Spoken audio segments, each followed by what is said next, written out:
Hello, people of the internet. Welcome to the XFL. That's right, the X-Pound Fantasy League, the Go to XFL. I am, as always, your host, James Phoenix. Beer the beard. With me is, for the first time ever, the entire crew. Look at this shit. Together we are the X-Pound. By your powers. No, wait, that was a few weeks ago. But check our backlog to get that joke. Anyway, from left to right on my screen, because that's the easy way for me to do it. Starting off on the far left, we have our newest compatriot who next week will be fully joining with her own team, Risa Sonrisa. Risa Sonrisa. There you go. We have Jeff. Oh. Who needs to buy a new Wrestlemania shirt? Well, this is the only one that was in Seattle, so sue me. Yeah. So that's the whole reason I own this shirt. I bought it at Wrestlemania. Yeah, you bought it at Wrestlemania, you still didn't get The Rock's autograph. Well, I'm sorry. I kind of valued my job. Yeah, for reason anybody else who doesn't know, by the way, Jeff was working at the Seattle Arena at that time during WrestleMania. And apparently they were told, do not bother the wrestlers, so he could not get The Rock's autograph. Yeah, which sucked because I was back, walking at the locker rooms, going back to my locker room to get my clothes and shit to get out. I'm walking by. All of a sudden, Linda McMahon pops up on my right. And I'm like, well, I didn't know she was bald. That's interesting. Got a big-ass bald spot right here. I'm like, oh, well, she's losing her hair. Because you never see her from behind. She's always facing the camera. I keep walking. Next thing I know, Eric Bischoff pops up on my right. I'm like, damn, he's kind of tall. And then I'm walking by the locker room. The Rock is standing outside the locker room like 2 feet from me. Oh my freaking god. It took all my control not to just run over and just start kowtowing to the Great One. We're not worthy. We're not worthy. Pretty much. All right, well, for those who've been keeping track at home, this is... And for those of you who don't know, who want to remember who I am, my name is Tiffany. All right, I skipped Tiff. Sorry. Yeah, Wow. That was bad. Sorry. thank you. Queen of Hearts. He got us off on the WrestleMania As you guys tangent, and like I got to call lost. me. God. I might as well not have been here. All right, do Wilbert. Take two. Here I am waiting for off with his head, but okay. Off with his head. Uh-huh. I think we broke Jim. Oh my god, that's what I say. We broke Jim and Risa. Reese is okay. Yeah. Okay, anyway. She's still sitting up. Yeah. That's because the laptop is on her lap. If she falls over, so does the laptop. This is true. Since when does that stop people from falling over in laughter? That is true. Anyway, yes, Tiff is also here, and thank you for being here, Tiff, and for scoring SmackDown and all the Hi. wonderful things you do.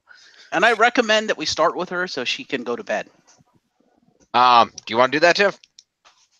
Fine. Well, it's your call. You don't have to. You sound like you sound reluctant. Yeah, I'm fine. I'm fine. But I believe right. Jim has some news. Yeah, a couple of minor news items to cover real quick. The first off was earlier this evening at the WWE Hall of Fame ceremony, which you can watch the back recording of on the WWE Network right now. So, well, not right now. Watch this stream first, then go watch that. But Bret the Hitman Hart, along with his niece Natalia, who was accepting on behalf of her father, Jim the Anvil Neidhart, were accepting the Hall of Fame induction for the original Hart Foundation when all of a sudden some random-ass dude from the audience wearing a Rastafarian hat jumped in the ring and attempted to attack Bret Hart and was subsequently subdued by security and a number of other superstars. Now, someone tried to punch the dude. I couldn't tell who. Yeah, we do not know exactly what went down or who did this because the camera cut away and then cut back once he was handled. We have a couple of audience videos showing this, but not super clear, so All we know is everybody was okay and they moved on, but that dude is probably going to jail. The other piece of news to mention very quickly, a lot of people may remember a storyline quite a number of years ago between Tori Wilson and Candice Michelle. Tori Wilson also inducted into the Hall of Fame this evening. And you may remember that a primary tenet of that storyline revolved around Tori Wilson's father, Al Wilson, dating Candice Michelle, fictionally. We're not going to go into detail of that storyline because it was stupid and horrible. But Tori Wilson's real-life father, Al Wilson, who appeared in that storyline, did unfortunately pass away very suddenly earlier this week. So we would like to give our condolences to Tori Wilson and the Wilson family and everyone else, fans and whatnot who are, saddened by this passing. Thoughts and prayers. And it's made even more sad by the fact when you realize that Al Wilson did not live long enough to see his daughter get inducted into the Hall of Fame. Yeah, by a few days. How much does that suck? Yeah.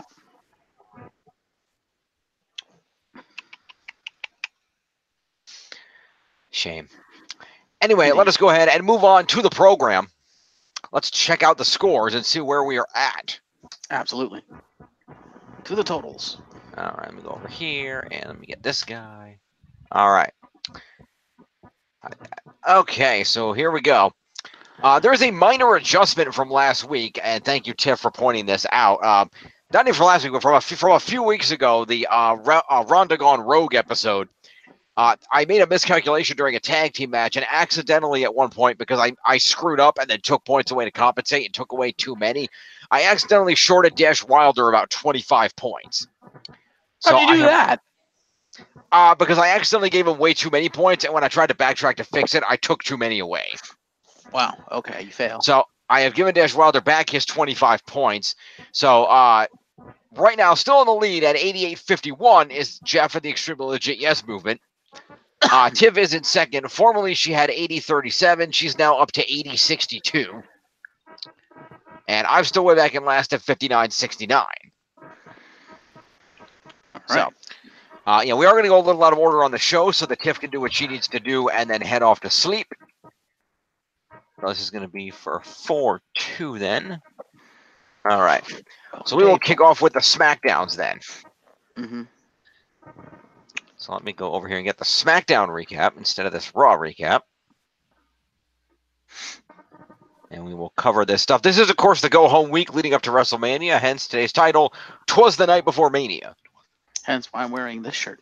That's why he's wearing that shirt. Also, as a reminder, folks, if you're going to stick around for the whole kit and caboodle, and Tiff, if you have any, you can leave them for us in the comment. We'll mention them. Being that we are on the eve of a pay-per-view, we will, of course, be doing our WrestleMania predictions at the end of the show. Absolutely. So we will go over all that good stuff. But in the meantime, we will do SmackDown, which aired... Jim? Yep. You forgot something. What? Oh, leaderboard. Thank you.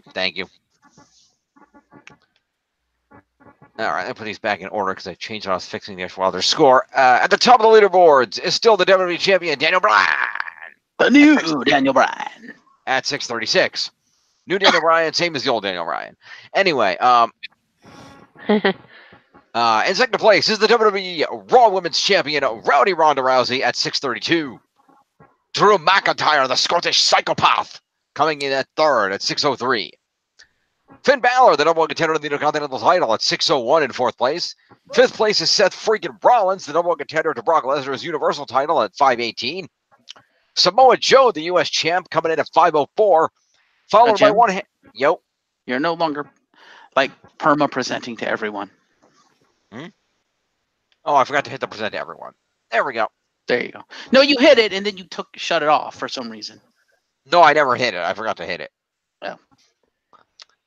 Anyway, in seventh place in one half of the women's tag team champions, Bayley at 457, who is in a three-way tie with her partner, Sasha Banks, as well as the Intercontinental champion, the almighty Bobby Lashley. They're all at 457. Rounding out the official top 10 is Baron Corbin at 449.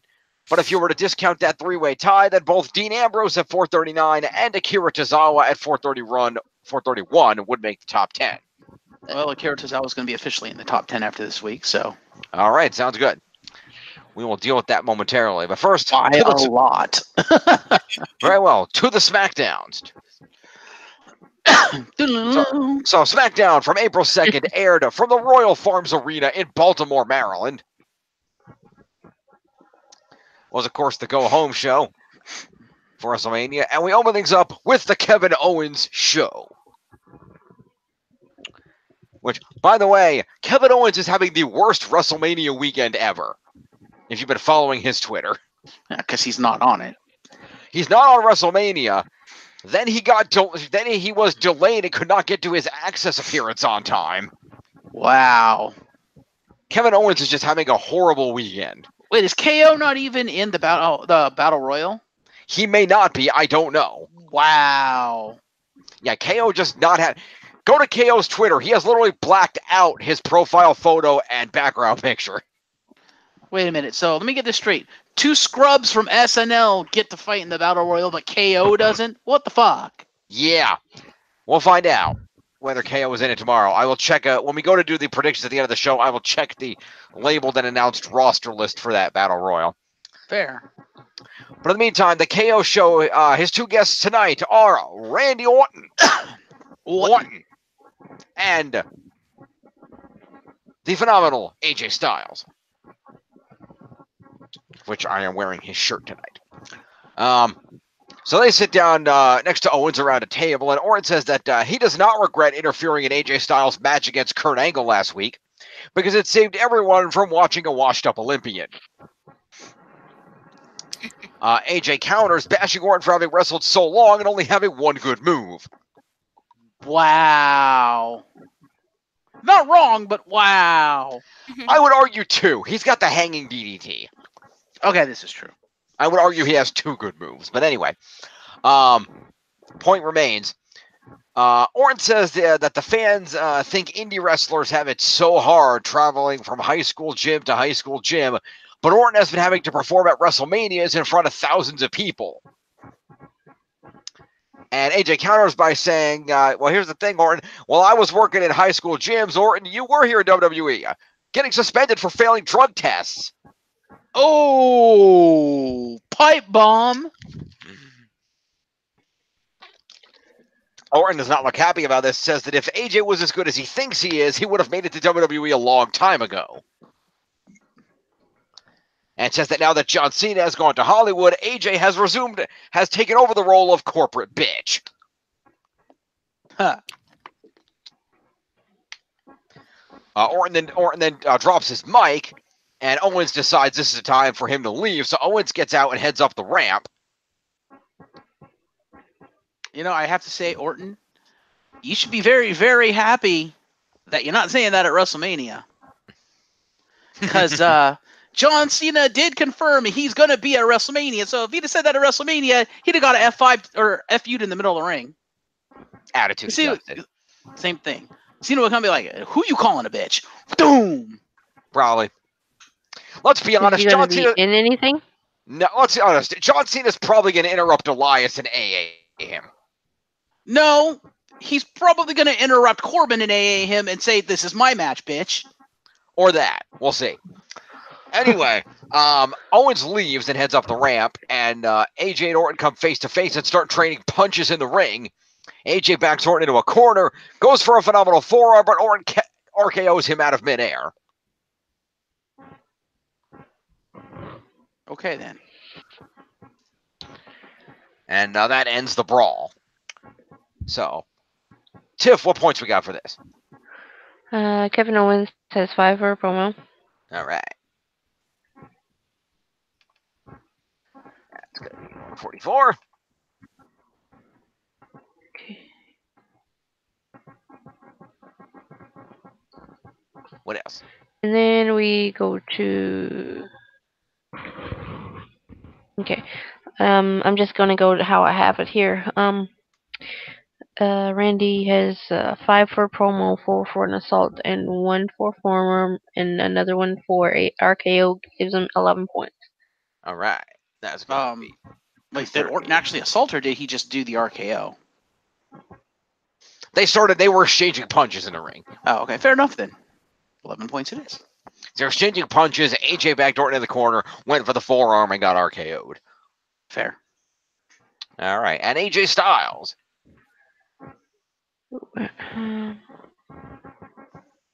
Well, that depends. We have 5 for promo, 4 for an assault, 1 for forearm, which gives him 10 points. However, if we go by what Jeff said about his comment of being a pipe bomb, which is added, I believe, 5 points, it gives him 15. But would he not lose the 1 point for the forearm because he didn't actually hit the forearm? He tried to hit the forearm. Yeah, it got countered. So actually, that would put him at 14. Okay. Which will put him at 340 total. 340. And where does it put Randy Orton? Let's see. Orton is 11. at 230. And AJ's 340. Correct. Right. Alrighty, moving on. We cut backstage and we see Kofi looking over his WrestleMania contract with Big E and Xavier by his side. Oh, hang on a minute. I'm not in the John report again. God damn it! How do I keep doing this? Force a habit? You in the John report? Because I went by the John report. Yeah, I'm going back in the John report now. I was in the wrong one. Sorry. You should just remove that link to that website from your thing so you never go to it ever again. Well, no, the John report is on Raja along with the Raja recaps. That's why I keep getting confused. Oh. I mean, I guess I could technically go straight to johnreport.com, but That's where I thought you were going, but fair. Whatever. anyway. So yeah, we saw the New Day guys looking over Kofi's contract. I don't think it's just a mini like flash thing, so I'm not going to give any points for it. Okay. And then we go to a commercial break, and we come back from the commercial break for an 8-man tag team match play, featuring the Usos teaming up with, as Jeff has dubbed them, Blackachet.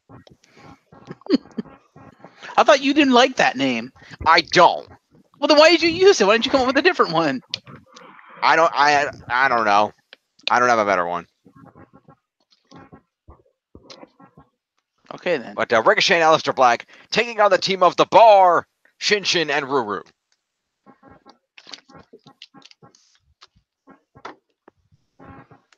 Shin. Something like that. Mhm. Anyway, Ricochet rolls up Cesaro at the beginning for a 2. Cesaro comes back with an uppercut. Black tags in and hits a moonsault press off the ropes. Then Sheamus runs in and kicks him in the face. There were then quick face tags as the Usos came in and double-teamed Sheamus. Sheamus then brought Jay into the heel corner, knocked him down. Nakamura got a tag. Rusev then blind tagged himself in, pulled down a rope, and Jay was sent out to the floor. Rusev then threw Jay into the steel stairs and then into the barricade. Nakamura then tagged in with a kick to the ribs of Jay, and the heels continued keeping Jay isolated in there outside the ring as we go to a commercial. We come back from it to Rusev and Nakamura with a double-team wishbone spot on Jay. Nakamura hit a running knee to the ribs, got a 2 off it. Jay fought out of a headlock with a Samoa drop and managed to get a hot tag to Jimmy, who threw kicks on everybody, including a super kick to Rusev with Nakamura bringing up the pin off it. Ricochet then drop kicked Nakamura. There was a sequence when everybody started hitting big moves on each other to clear the ring. Jay tagged back in. Usos hit a double super kick to the face of Rusev. They each hit a kick and then hit a double super kick. Then Legal Jimmy covered Rusev for the win. Man, how did Rusev and Shinsuke go from competing for the WWE Championship, having an awesome singles feud against each other, to Job Squad? What the fuck? That ain't right, WWE. That ain't right. It ain't right, but it is what it is. Well, in Shinsuke's case, he went there because he can't talk. Give him a manager! Yeah, they don't really want to do that. So I saw an interesting article where some people made the point regarding managers. Somebody was saying it about Asuka. And somebody made the point that here's the thing. Yeah, they can give you a manager to help you talk, but you have to be able to do some of it on your own. Brock Lesnar only works because as Paul Heyman because yes, it makes him way more effective. But Brock does have the ability to talk on his own, and on the few rare occasions that he does, you know that it's important and meaningful. So that dynamic works. But they wanted the WWE Superstars to be able to at least talk a little bit because the counter problem is a manager is great for TV, but if they become huge and have to do live appearances, access, all kinds of shit, they're not going to have and they have to have a translator following them around. That hurts the superstar experience. They want the superstars to be able to directly interact with the fans personally, and that requires fluency in English, unfortunately. And why would you ever hire anyone that doesn't speak English if that's such a huge requirement? I guess because they thought they were going to learn the language. Or because, once again, left hand doesn't know what the right hand is doing. How are they going to learn the language when you don't give them the time to do it because you require them to, I don't know, take up most of the year doing other shit for you? Well, like I said, I mean, Asuka and Nakamura have both been in the company, what, 3 some odd years now? Yeah, and how much time do you think they would have had to actually try to learn English? They're around people speaking and doing English every day. They could have picked it up. And they got some of it down, but I guess it's just not enough. I don't know. And I think they're better at English than like WWE gives them credit for. But anyway, go ahead and score the match. Yeah, so what do we got, Tiff? Lana with an accompaniment. Okay. Lana Lena. You won. You have Sheamus. Okay, so Sheamus didn't have any moves. He has 5 for the match and 4 for the assault, and so it gives him 9 What assault? after a match assault. I just went and put everything together. Okay, no, I just don't see an indication of an after-match assault in this recap. He must have missed it. Fair enough. That's impossible. She used the same recap to score the thing. Yeah, exactly.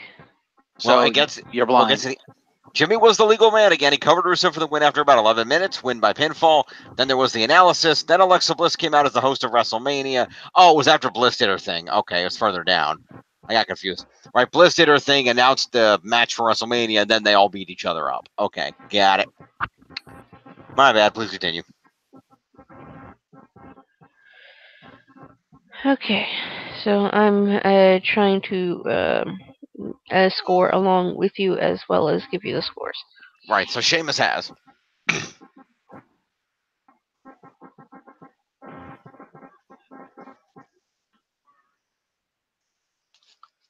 He has 9 points.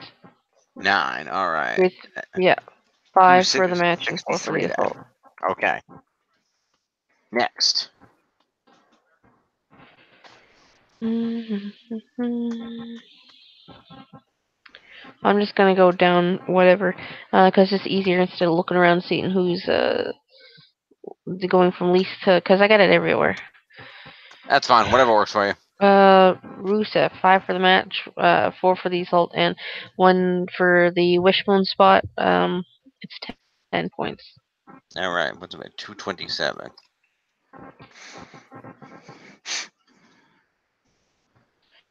We have Shinsuke. We have 5 for the match, and we have 3 move points. We have 4 for the assault, gives him 12. Well, all right. That becomes 71 to 273.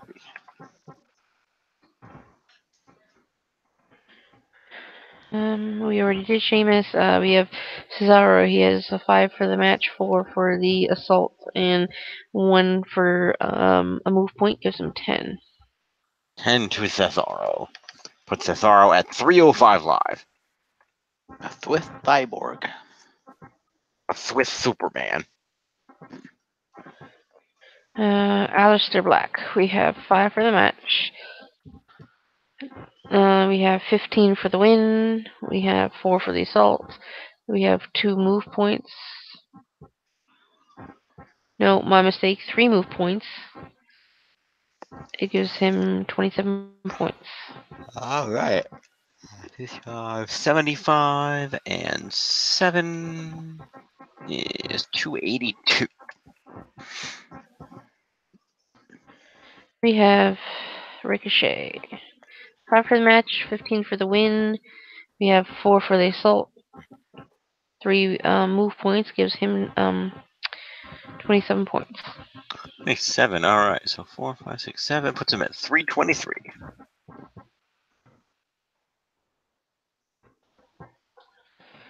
Then we're going to Jay, and he has 5 for the match, 15 for the win. We have 4 for an assault, 3 for an escape of a headlock, and 2 move points gives him 31 points. Well, there's a 333.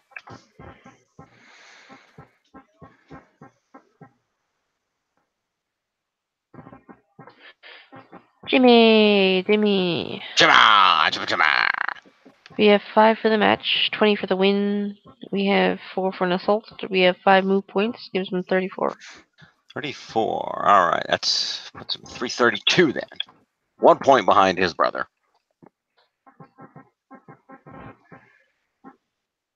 And 5 to Alexa Bliss for the promo. Of course. Okay. So what match did she announce? The match for the pay-per-view that these 4 teams will have a fatal 4-way match for the Usos SmackDown Tag Team titles. Oh. This Fair. will be happening tomorrow night on WrestleMania. Alrighty. So there we go. So as was mentioned, Alexa Bliss came out and made the announcement that this would be happening. And said that SmackDown has lost the spirit of competition. Let me do the whole thing. First of all, Alexa said that she's the host of WrestleMania and has to be there even though she didn't want to be there on SmackDown. And that talked about how Rousey, Lynch, and Flair have been released from jail and will main event WrestleMania, while Kofi will get a WWE title match. And Kevin Owens thinks that he is a better talk show host than her. She does not agree. She said SmackDown has lost the spirit of competition and noted that last week the Usos forfeited a match against the New Day to allow them to win the gauntlet. And she said that that was noble, heroic, and so deserving of repercussions. So she announced at WrestleMania the Usos will defend the SmackDown Tag Titles against all 3 of the other teams in the ring. All the teams then brawled. Ricochet hit Cesaro with a code breaker. Aleister Black hit a Black Mass on Cesaro. And then Ricochet hit a somersault suicide dive on everybody. Okay, then. So once that was all cleared up, we are joined by the Iconics, who, following a commercial break where the announcers, we came back and the announcers showed all of the upcoming WrestleMania content, the Iconics got in the ring for a promo and spoke about SmackDown tag teams at WrestleMania when talking about the men's title match and Just Maine and their women's tag team title match, ripping on the other women's teams in their match, talking about how they beat Sasha Banks and Bayley just last week, and said that they are going to win the women's tag team titles and make WrestleMania iconic. Okay, then. So, I don't understand, their promo because their voices get so shrill. They get so high up there, and it's just like you want to friggin' mute it. I agree, but they get promo nonetheless. Yeah. No, that would be Aussies have shrill voices. Pardon me? I said, well, Aussies have shrill voices. And we know this because we have an Aussie friend. And his voice can get pretty damn shrill. Yeah, Kage says what? Yeah, well.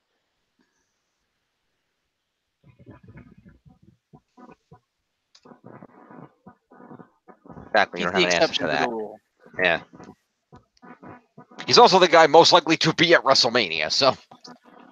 This is true.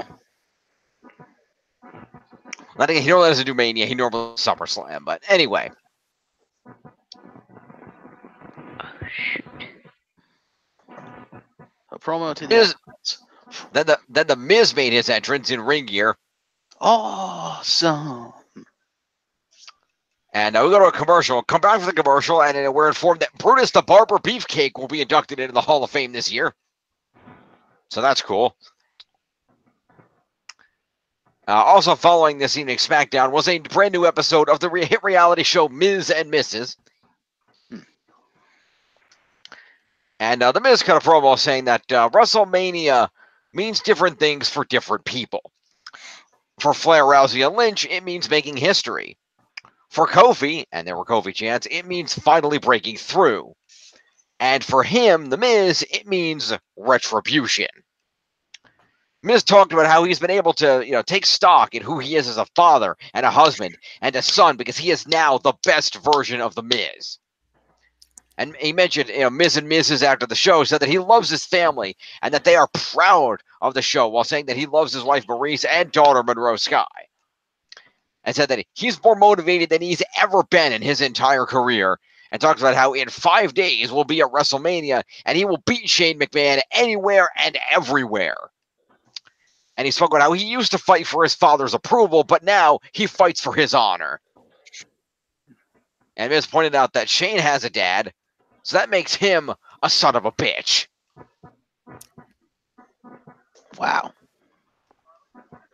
Shane may have a father, but when that comment be more towards his mother? You would think, but he wanted to call Vince a bitch. I guess it works. Either way, it's a promo to Damiz. What's it been? $2.99. Following this, Sanity came out. And after this, Shane McMahon came out to watch this match and was on the stage with the microphone saying that he wanted to see this match up close and personal.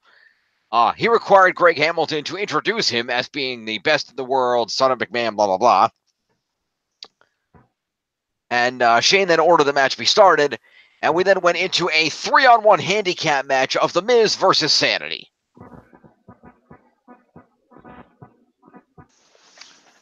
Eric Young started the match. The Sanity is required to tag in and out here. So Eric Young started off, Miz attacked him with some punches, knocked Wolf and Dane off the apron to try to give himself a little advantage. Eric Young managed to hit a neck breaker, which threw to a commercial.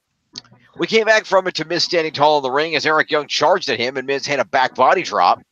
Then worked him over with kicks against the turnbuckle, followed by some running knees against the turnbuckle and a clothesline. Shane, still mic in hand, told Miz that this match is now... What? Nothing. Keep going. Okay. Shane, still mic in hand, proceeded to interrupt the proceedings to inform Miz that the match, much like theirs at WrestleMania, is now Falls Count Anywhere. Dun, dun, dun. And Shane then asked for the picture of him grabbing Mr. Potato Face, a.k.a. Mrs. Dad. The action then fell to the floor, where all 3 Sanity members began triple-teaming The Miz. Miz picked up Alexander Wolf and gave him a belly-to-back suplex through a table, but Young broke up the pin attempt. They went back to brawling in the technical area. Miz whipped Eric Young into a trash can, and then slammed him into an equipment case, and then onto a steel door. Killian Dane got back into it and whipped Miz into some lockers. Then Miz shoved Dane face first into an electrical box.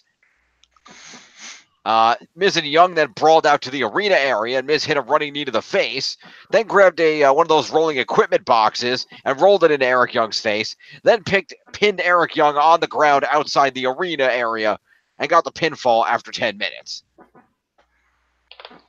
Wow.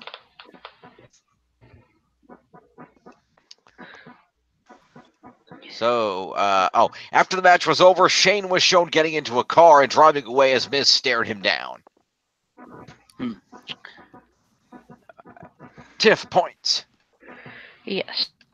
If I'm not mistaken, this is a specialty match, is it not? Oh, yeah, handicap is separately specialty. So it's Falls Count Anywhere. Okay, so... That too. Alright. It's a specialty match, so we have 5 for the match and 3 for specialty. And I'm going with Wolf first, and he's got 8 points. Because he didn't do any moves. Got it. Alexander Wolf gets 8 points, puts him at 39. Okay, we're going to go down to Dane. Killian Dane, the big man. All right. We have 5 for the match and 3 for specialty. And he didn't hit any move points, so he needs to get 8 points as well. 8 puts him at an even 40. Then we'll go down to Young. E Young. And you go. We're gonna go up to Young. And he has 5 for the match. He has 3 for specialty, and 1 for the neck breaker is 9 points. 9. All right, puts him at 42. Then we go down Which to for you Miz. sci-fi nerds is also the answer to the meaning of the universe. Right. Anyway, You ready? Miz. Alright, so he has 5 for the match, 20 for the win. We have 3 for specialty. We have 6 move points. I'm going to go with 3 for weapons because he used the equipment case against Young's head. Yep, that's a weapon.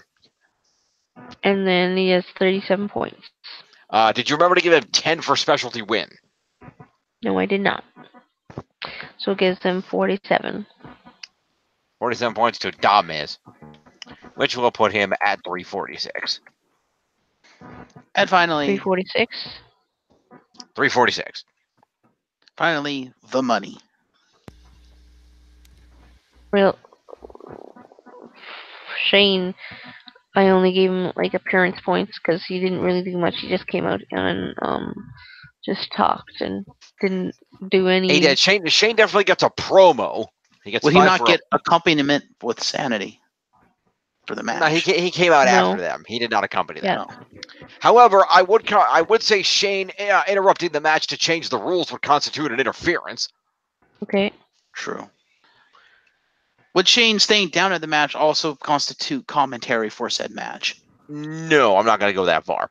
But I will Okay, give him fair 6 for. I will give him 6 for an interference and 5 off the promo. Will be 11 to Shano. Fair enough. You preventing yourself from getting more points. It's not. It doesn't matter. I'm like 2,000 points behind. I'm not winning. That's not the point, but anyway. Anyway, so after all of that, we cut to the backstage area where a police car pulls up at the arena, and Becky Lynch gets out and thanks the cop for driving her there. Becky Lynch walks into the arena. We go to a commercial.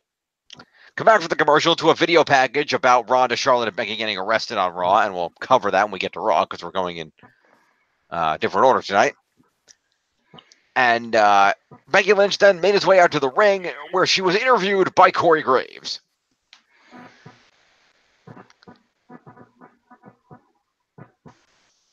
And Becky Lynch entered wearing street clothes and wearing her shirt that included a photo from her first arrest storyline. And she grabbed the microphone, left the ring, and then stood on the announce table and said that her arrest shirt aged well. And said that she was thinking in the back of that cop car what a difference a year makes. You know, a year ago, I was the best of friends with Charlotte and Ronda Rousey was making her debut. It seemed like the stars were aligned to set up Charlotte and Ronda at WrestleMania. That's when I slapped Charlotte at SummerSlam, which changed everything. See, I was determined to get into this year's WrestleMania, and look at us now. And the WrestleMania sign was in the background during her entire promo. Of course. And she said, this Sunday, the women are the main event of WrestleMania, featuring the Queen versus the baddest woman on the planet versus the Man. My revolution that started last year at SummerSlam with a slap is going to explode this Sunday. And the next time you see me, I'll be the champ that I always was. The double champ.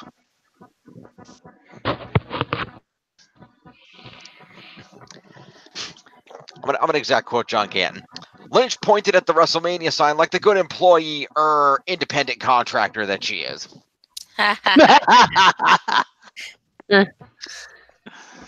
Bravo, Mr. Kent. Bravo. So, promo to Becky. Yes.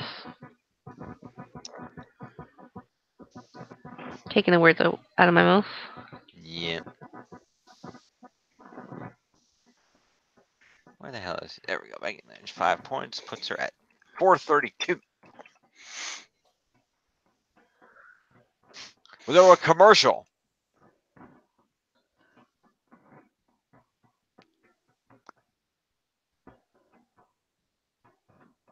Mhm. What in the name of God? Okay. Wow, this is a clusterfuck. Imagine how I feel trying to score it.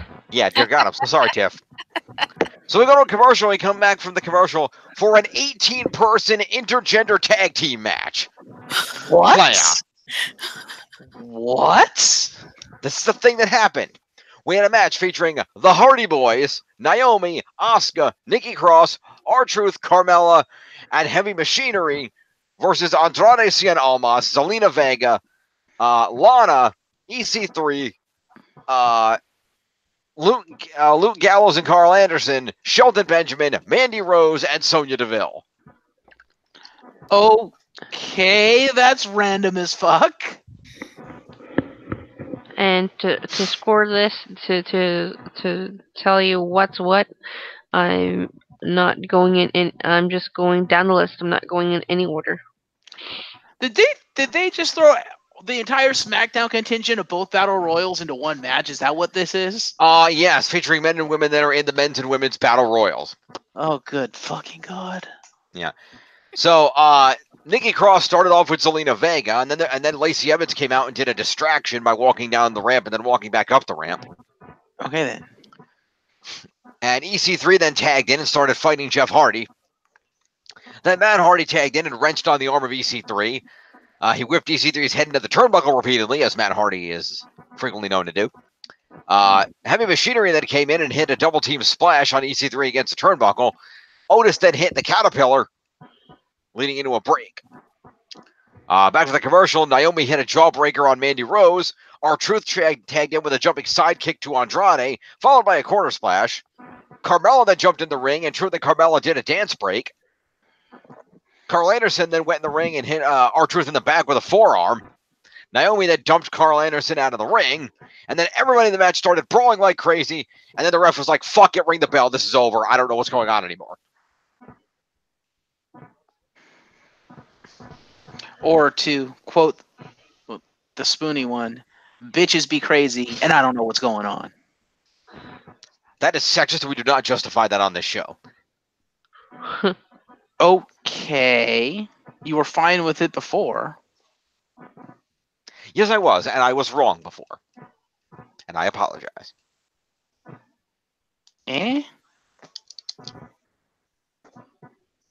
Moral line, everybody be crazy, and I don't know what's going on. Superstars be crazy, and I don't know what's going on. How about that? So this whole clusterfuck ended in a no contest, and then continued in a brawl, which involved R-Truth and Andrade tumbling out to the floor, Asuka throwing Lana out of the ring, Rose and Deville throwing Carmella out of the ring, Asuka then sending Sonya Deville out of the ring, and then kicked her off as if to eliminate her.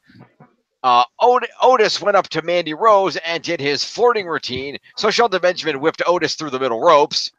Nikki Cross then threw Mandy Rose out, then yelled at Shelton Benjamin, asking him for a fight, but Benjamin chose to walk away. Benjamin then went over the top rope to the floor with Nikki Cross on his back as she jumped on his back. EC3 then threw Matt Hardy out of the ring. Jeff hit EC3 with a twist of fate. Then Asuka kicked him in the face. Jeff then tossed EC3 out of the ring. Asuka then hugged Jeff Hardy and then threw Jeff Hardy out of the ring, leaving Asuka standing alone in the ring as the last person standing, which is honestly the fucking least they could do. That was probably the worst thing they could have done for her. That means she ain't winning. The strong on TV week on pay-per-view thing has not proven all that true recently. Yeah, we'll see. We will see. And so, yeah, that all happened. Tiff, I wish you luck. I'm sure you guys are going to correct me. So we have, because it ended in a no contest, I assume that everybody gets 5 for a draw. Right. So everybody should start with 10 at base. 5 for being in it, and 5 for no contesting. Also, question to everybody: given the number of people in the, you know what? Forget even the number of people. Intergender inherently qualifies as specialty. Yes, it does.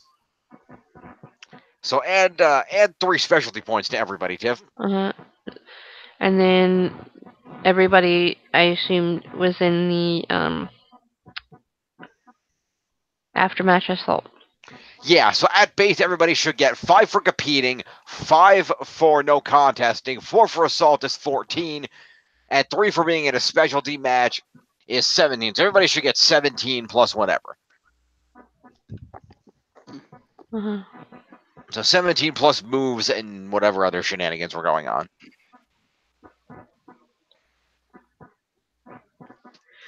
Matt Hardy, he's got 17 as the base, and that's it because there was no move points. No, Matt Hardy did that repeatedly, slam a face into the turnbuckle move. Okay, 18. Okay. All right, Matt Hardy's at the bottom because he left and came back. I keep forgetting. So 18 would be 65, and 5, 7, 8 is 73 for the Woken one.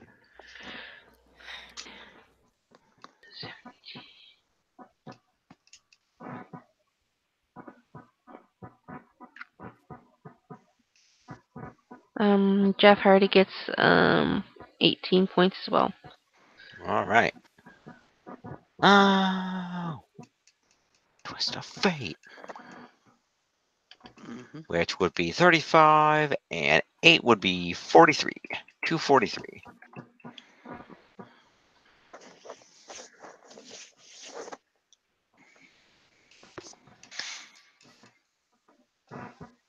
Naomi, 18. Naomi. 18. It becomes 81, becomes 189.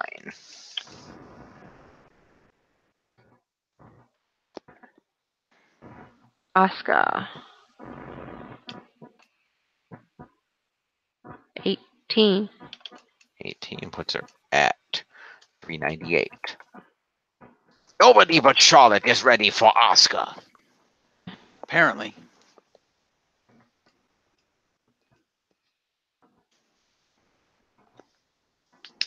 Well, what was that again? 398? 398. Alright, let's keep going. Keep Let's- rolling. What's up? 19. All right. That's going to put him at 304, and then 9 would be 6, 7, 8, 9 would be 313.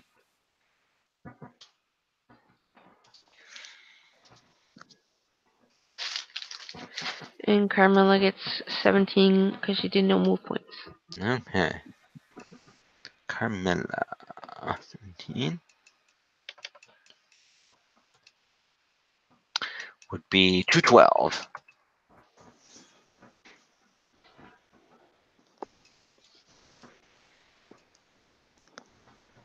Fabulous.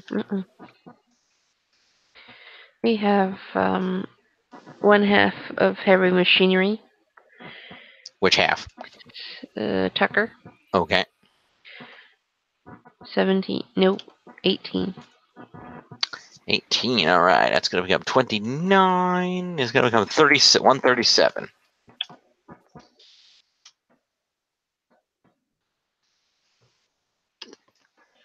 The other half, Otis, Big Otis. 19. That becomes 47. And 9 would be 156.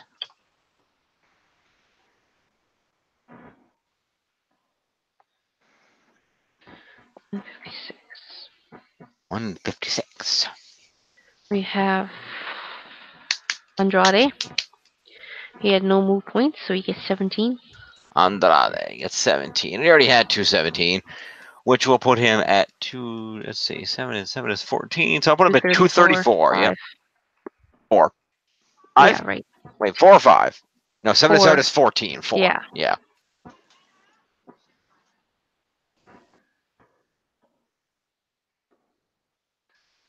And then we have Zelina. She had no move points, so she gets 17 as well. All right. I shall put her at 35, and then the 7 would be 142. We have Lana. No move points, so she gets 17. 17, which would be, let's say 17, we'll put it at 87, what's it, 88. We're going to keep going, and we're going to do EC3. No move points, 17. 19, which would drop him down to remaining 16 at 60, puts him at 76.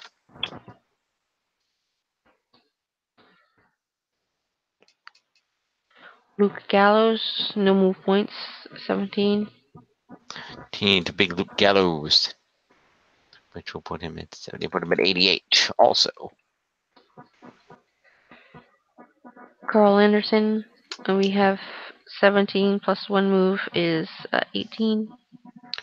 So what move is 18? So that would be on 87, and 8 would be 95.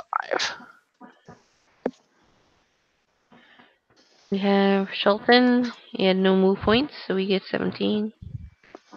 17 to the gold standard. The Shelty B. The hell are the other areas? So that would be 57 and 64. yeah.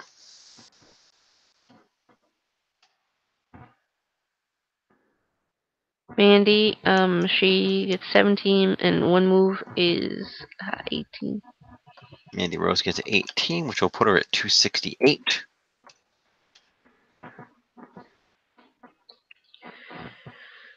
Sonya, we have 17 plus 1 move is 18. 18, which will put her at, let's see, 180, 197. We're down to Lacey Evans. So, correct me if I'm wrong. She gets 5 for an appearance and 6 for distraction, gives her 11. No, it's not fun because it's not fun. First of all, an appearance is 3, not 5, and second of all, they only get that if there are no other points available to give them, but they were on the show and we want to give them something. That's general policy, so it would just be 6 for interference. We're at 80.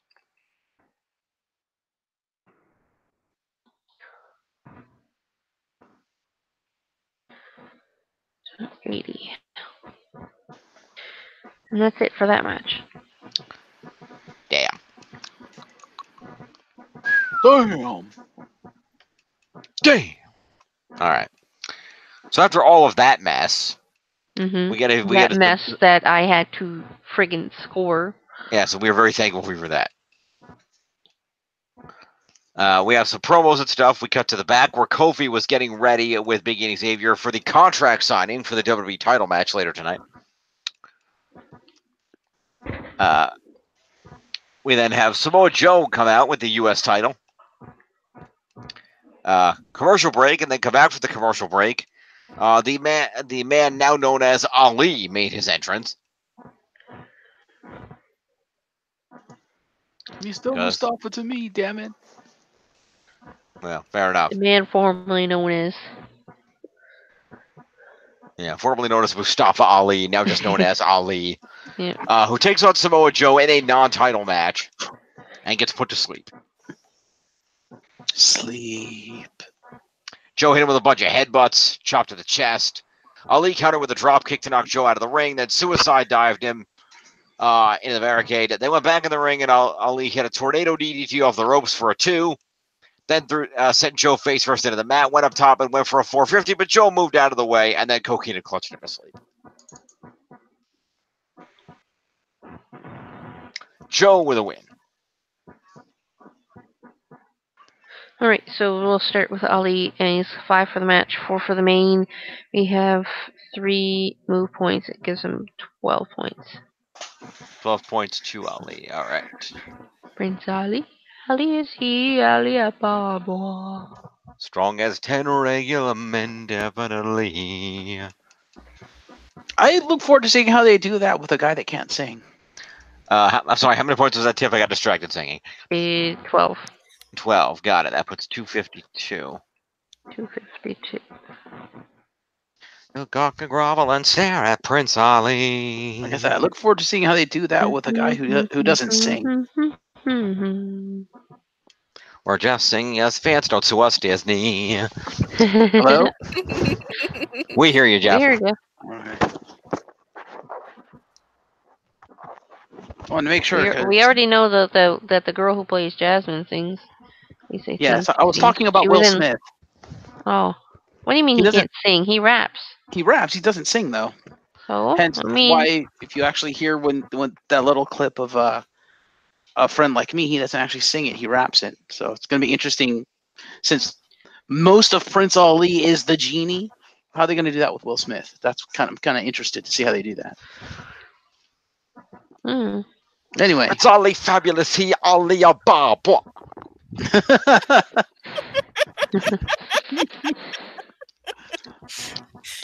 potentially. Potentium. Old school So, reference for those of you continuing- very long running X-Pound fans. Go ahead, Tiff. continuing, we have Joe. He's 5 for the match, 4 for the main, 5 for the final win, 20 for the win, and we have 3 move points, and I'm going to go with 3 for an evasion of the 450 splash, Yep, if that's right, that is correct. and that'll give him 40 points. All right, puts Joe at 544. Joe. Oh, Joe. All right, we then clear the ring out, and it is time for the main event segment, which is the contract signing for the WWE Championship match at Wrestlemania. First, there is a Snickers commercial with The Miz and Charlotte Flair, so that happens. Then we go to the contract signing. Daniel Bryan comes out with Eric Rowan, and Bryan sits in a leather chair in the ring. The table was back from earlier. Rowan was there with him. Michael Cole was going to moderate this segment, so he was in the ring. Why he was on SmackDown, I don't know.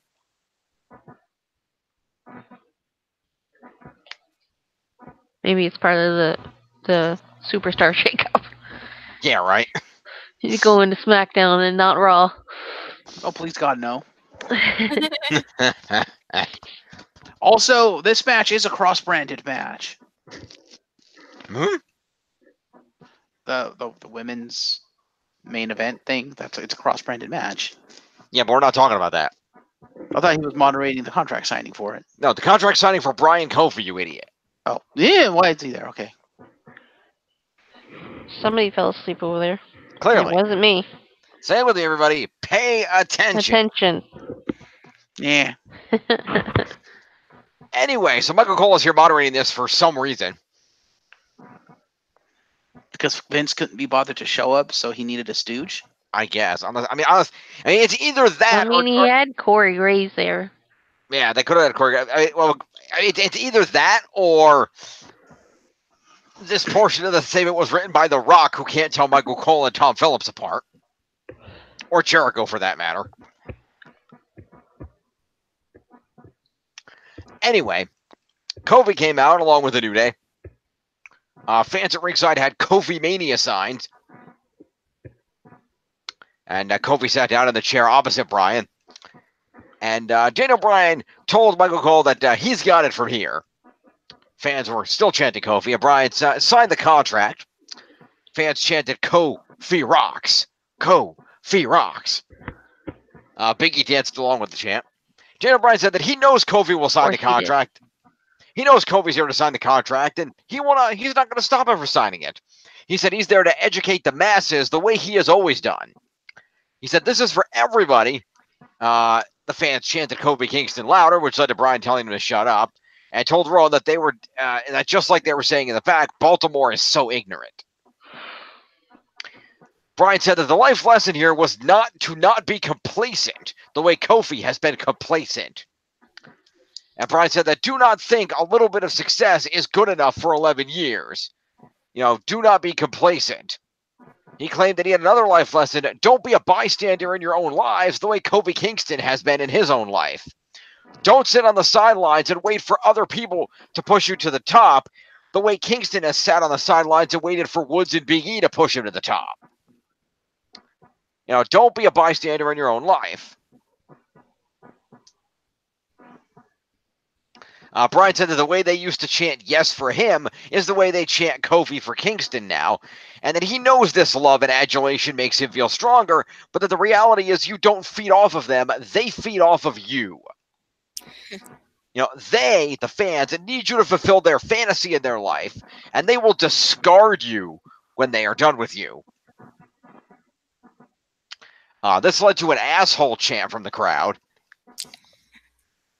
which Bryan pointed out, saying that that's what they've said to all the great truth tellers throughout history. And Bryan told Kofi that this was the best that it was ever going to be.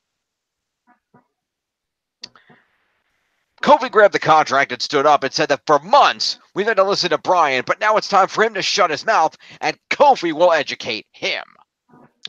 The fans cheered at this. Kofi said that Bryan does not know a damn thing about him. He talked about how Bryan became the WWE champion within 2 years of coming to WWE, and Kofi said that he watched it and understood it. He paused for more Kofi chants. He watched it and he said he'll cut to the chase. Bryan didn't know him. 11 years he didn't get in a WWE championship match, but it's okay because it led to this moment. You know that I'm ready. The fans chanted, "You deserve it," at Kofi. And Kofi said that the one thing he has in common with Bryan is that Bryan knows what all this feels like.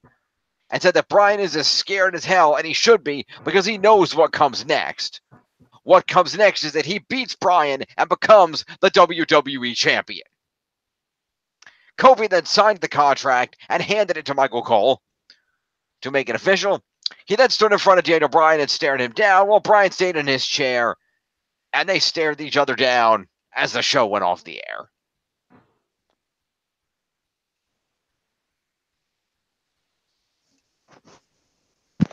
I assume Rowan came down with Bryan.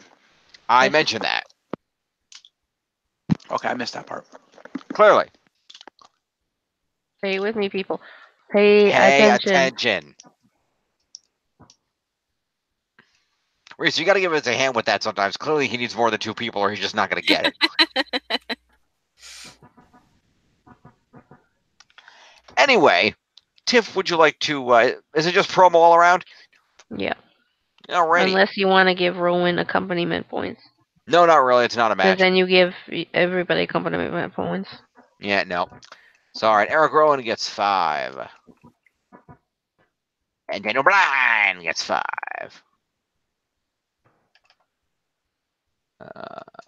41.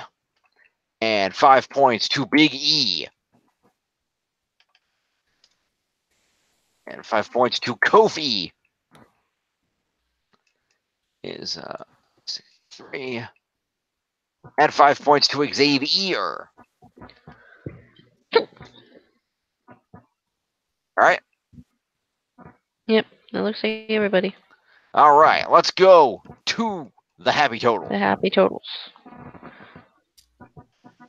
Jinx, you can't talk.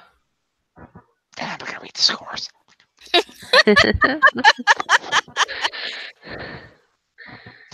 All right, so already let's. Looks like we're gonna break Risa. Well, if he can't talk, then that's the show. Good night, everybody. Oh, wait, no, I can still talk. We can do 205 Live, and then that's the show. Good night, everybody.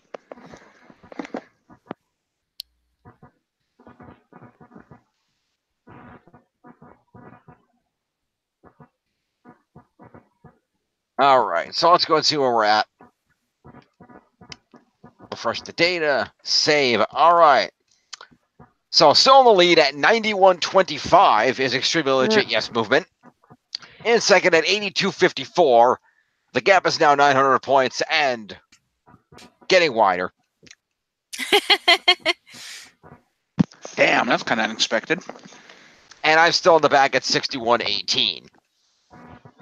And I obviously, as usual, did something wrong because my total points doesn't match up with Jim's total points for Jeff's total. Oh dear. I have Jesus, Jim, 91.16. you're 3,000 points behind me. Is that the largest gap we've ever had on this show? Yes, it is. Wow. And That is a record. this isn't even the long season. What the hell? The seasons are all evenly length now, dude. Are they? I thought we still had one longer season and 2 shorter seasons, but okay. No, not really, because you got to figure we went from WrestleMania at the beginning of April to SummerSlam in August. That's May.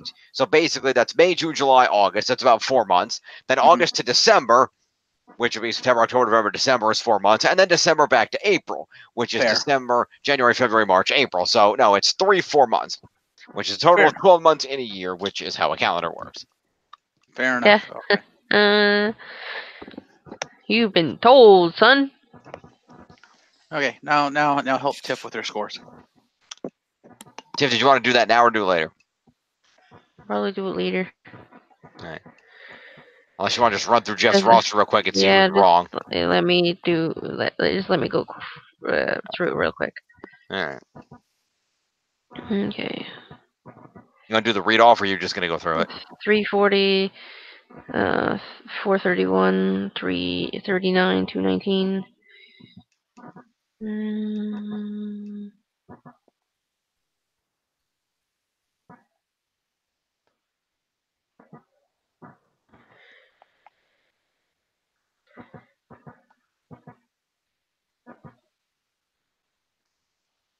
Oh, there it is.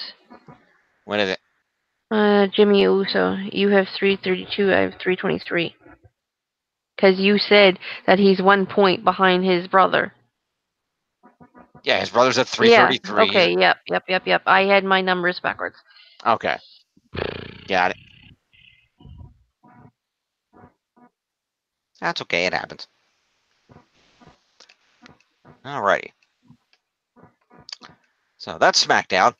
I don't know, Jeff, did you want to do 205 next? You want me to do Raw first? Go ahead and do Raw first. All right, we'll head up Raw. Tiff, are you going to head out, or are you going to stick around? I'll head out. You going to head out? All right, well, thank you for being here, Tiff. Did you have any WrestleMania predictions you wanted to leave us with? Nope. Okay, fair enough. Then we will see you on Thursday for the Season 9 finale, WrestleMania 35. Yep. Good night, Tiff. Night, folks. This is the Queen of Hearts signing off. Love ya. Bye.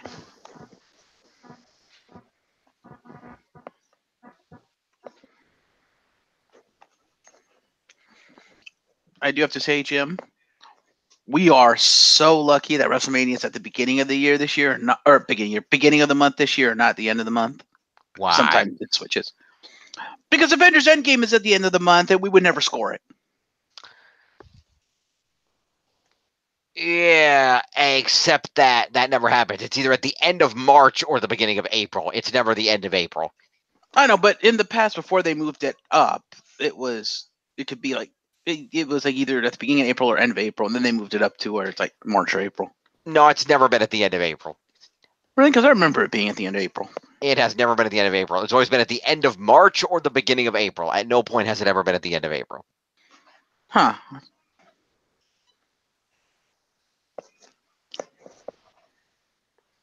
Anywho, let's move on to Monday Night Raw. Go back over to the Superstar list. There we go. You go to my Raw scores over here. There's my Raw recap over here. That's Raw results. I want the Raw deal. There we go. Alrighty. We go to Monday Night Raw, which is emanating from Washington, D.C.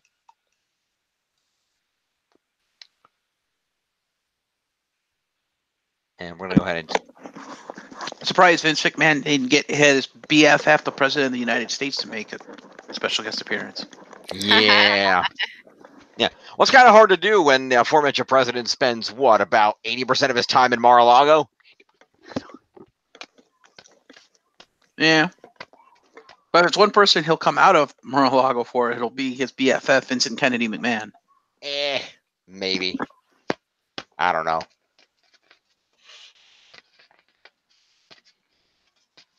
Tis what it is. Anywho, Raw opened with Stephanie McMahon.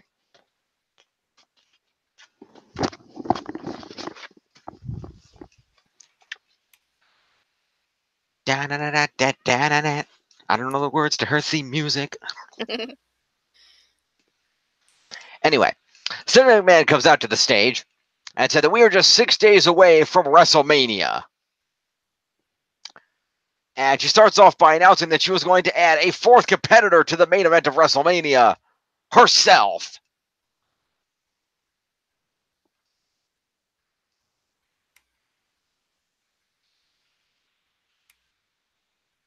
No reaction from anybody on that. Interesting.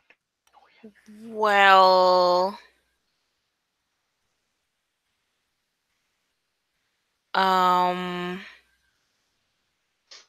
What kind of reaction were you looking for? I'm just kind of looking for a wait. She put herself in the main event? Well, we know she didn't, so that's why there's no reaction. I know. I thought people would go like, wait, she announced what? Just knowing it was wrong. It's Stephanie McMahon. It's what she does. Yeah. Well, she announced she's going to add herself to the main event of WrestleMania April Fools. Because it was April 1st on Monday when this show aired. She then said that when Raw Women's Champion Ronda Rousey faces SmackDown Women's Champion Charlotte Flair and the man Becky Lynch, both titles will be on the line. And this Sunday at WrestleMania, it's winner take all. Bada boom. So, fictional promo points to Stephanie. Because we don't score authority figures. What we will score, however, is Paul Heyman, who wanders out with Brock Lesnar.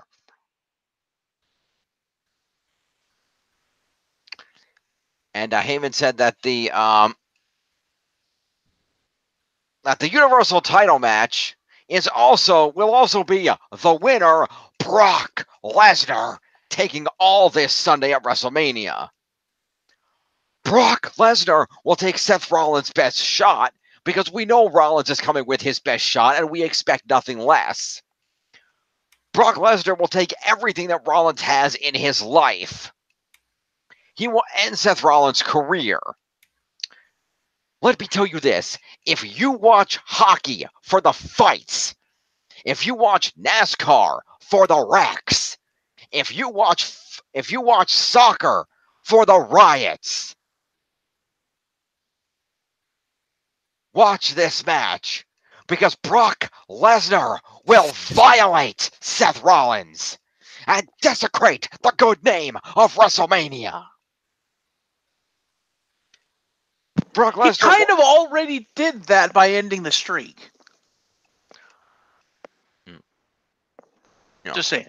Brock Lesnar will define the saying that life isn't what you want, it's what you make out of it. After the match, he and Brock Lesnar will go out to dinner, probably at a nice steakhouse, and talk about what's next in the career of Brock Lesnar. Seth Rollins will be merely an afterthought. This led to Seth Rollins coming out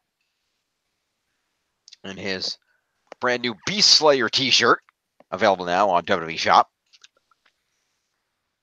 And Rollins said that this is the biggest match of his career this Sunday at WrestleMania, but it's also the biggest match of Brock Lesnar's career, which Brock laughed at. Rollins said that the thing is, Brock, nobody wants you here. Nobody, okay? The locker room doesn't want you here. Those guys don't want you here. These people are sick and tired of you. They don't want you here. Absolutely nobody wants you here. There was a burn it down chant, and Rollins continued, Lesnar, the problem is you don't give a damn what anybody wants except you.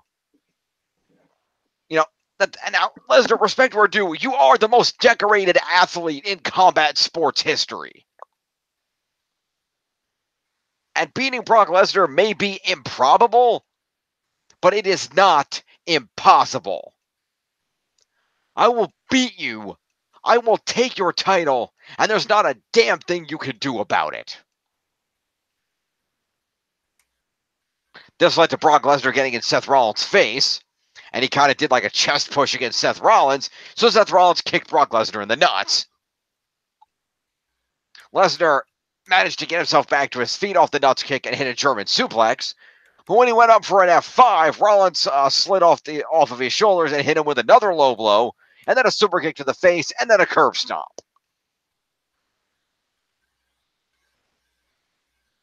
And then held up the Universal title as he stood over a fallen Brock Lesnar.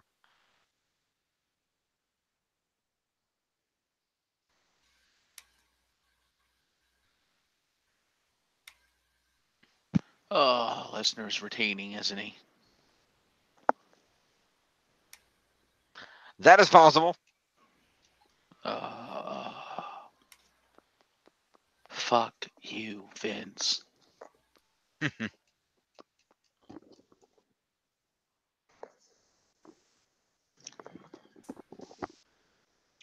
guess we will see what happens.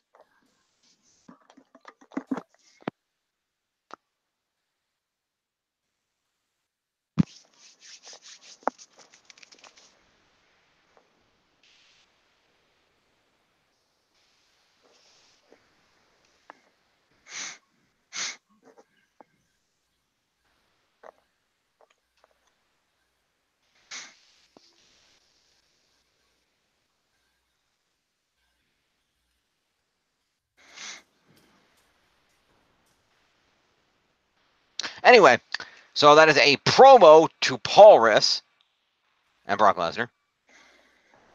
Well, let's do Paulus first, because Brock Lesnar has more than that. Mm-hmm. Paulus gets himself 5 points for a promo.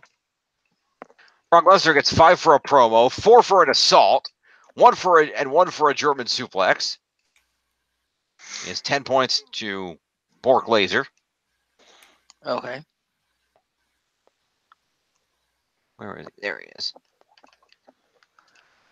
And then Seth freaking Rollins is going to get himself 5 points for a promo, 4 for an assault is 9. 3 for evading an F5 is 12. 1 for the super kick is 13, and 1 for the curve stomp is 14 points to Seth Rollins. So at 532. Okay.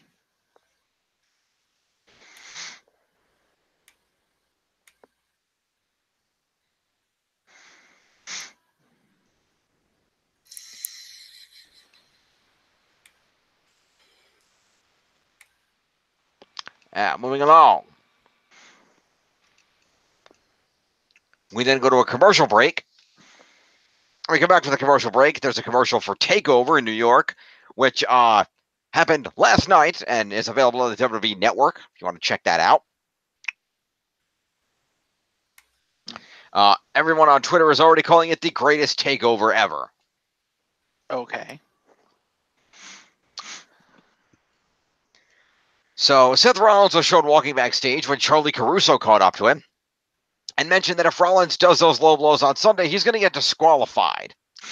And Seth said that Brock Lesnar had it coming to him and that Seth wasn't a champion yet.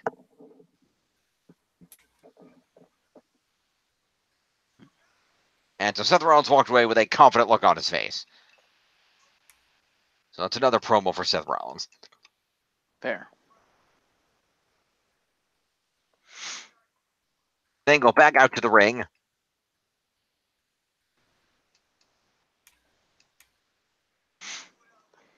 And we had ourselves an 8-woman tag team match featuring the competitors in the women's tag team fatal 4-way match at WrestleMania. Namely, Natalya, Beth Phoenix, and the Boss and Hug Connection taking on the Iconics and Nia and Tamina. And the champs started off with some double team maneuvers on Peyton Royce. And then Natalya tagged in, hit a suplex on Billie Kay, who got a tag. Natalya then did a double team hair whip with Beth Phoenix onto Billie Kay. Then Beth Phoenix used her power by grabbing the arm of Billie Kay and lifting her up. then slamming her back down. The Faces cleared house and then argued among themselves as a commercial break hit. We came back from it to the Faces still in control as Bayley hit a clothesline on Billie Kay, followed by 2 corner elbows. Peyton Royce saved her partner, leading to Kay kicking Bayley off the apron and out to the floor. They then assaulted Bayley at the same time outside the ring with a double kick. Then did their iconic pose. Jackson and Tamina flat out refused to tag in for their own team, leaving the Iconics to wrestle the match by themselves. Bayley sent Billie Kay out of the ring and hit a neck breaker against the ropes. Then Beth Phoenix shoved Sasha off the apron, attacking her own partner, and then tagged herself in. She then clotheslined Peyton Royce, hit her with a power slam, then ran the ropes. Tamina grabbed the ropes, however, and Beth Phoenix went flying out of the ring to the floor. This pissed Beth Phoenix off so much that she speared Tamina through a barricade. Okay. She's been taking spear tips from her husband. Why not? He can't do it anymore. That is true. Yes, I know it's sad, but it's true. Poor Edge. Anyway, so that led to a mild holy shit chant. The referee did not count Beth Phoenix out for some reason. And Peyton Royce then went out of the ring and tossed Beth Phoenix back into the ring and attempted some offense. But Beth Phoenix proceeded to completely no-sell it, grab Peyton Royce, and glam slam her ass in the middle of the ring and pin her for the win. Okay, then. So this was the, by the way, Beth Phoenix is still a threat match.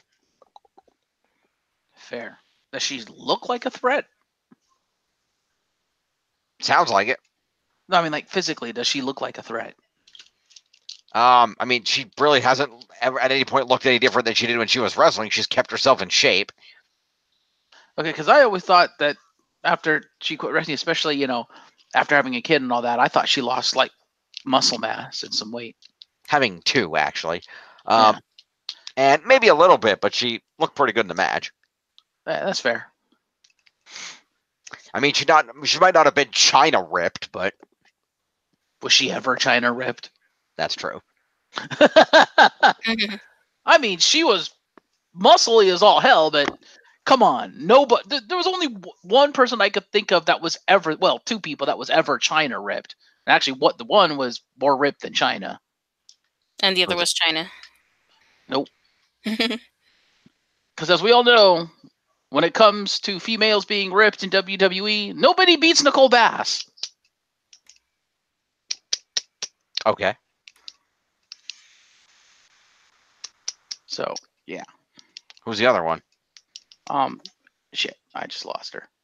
And then, of course, there's actually one in WWE right now that's actually kind of that ripped, and that's, is it Rhea Ripley, I think?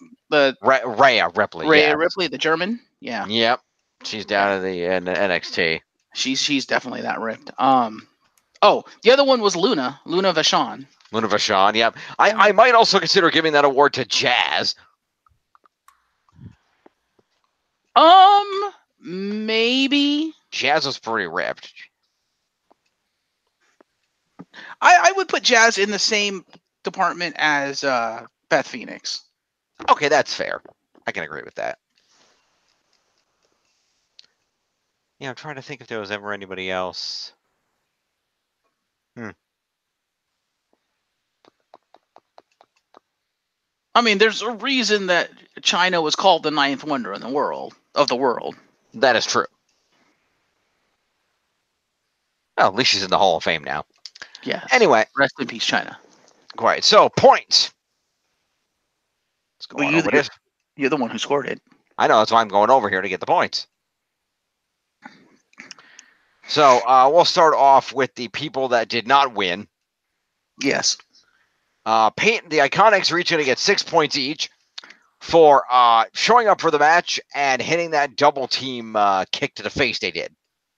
Fair. So 6 points each to the Iconics. Iconic. Yeah. God, I hate that. You and everybody else. Pretty much.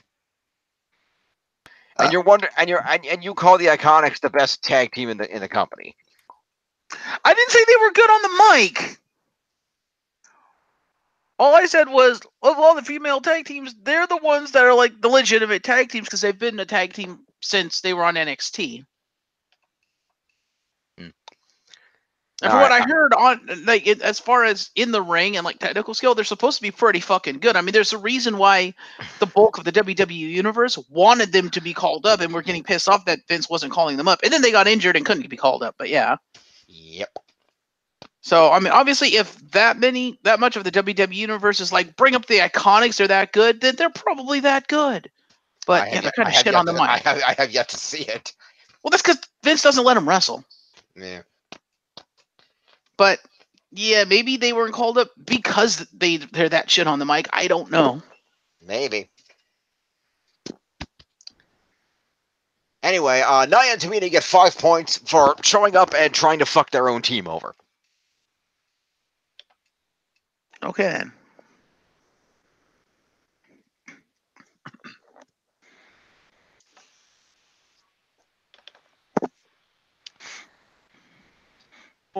And Tamina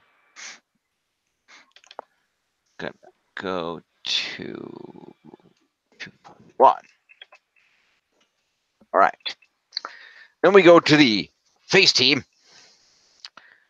We're gonna go with Bailey, who is gonna get 5 points for being in the match and 15 points for being on the winning team. That's about it. It's 20 points to Bailey. Fair.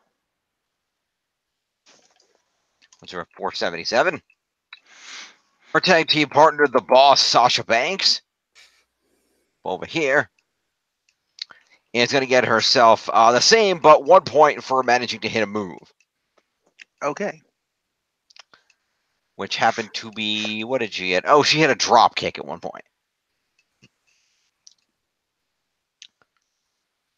So that's going to be 21 points to Sasha. The Boss. That's 478. And Natalia is going to get that same thing for being in the match, being on the winning team, and at 1 point hitting a suplex. It's 21 points to Natalia.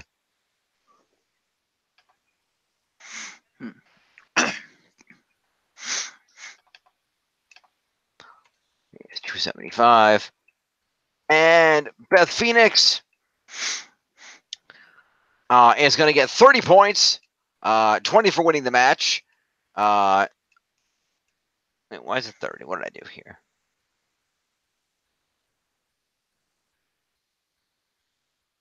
Pinfall tag team. Why is that a 20 plus 10? I don't know. It's not a specialty match. No, I'm confused as to why that. All right, we're going to change that. That should be 32 as a total then. Mm-hmm.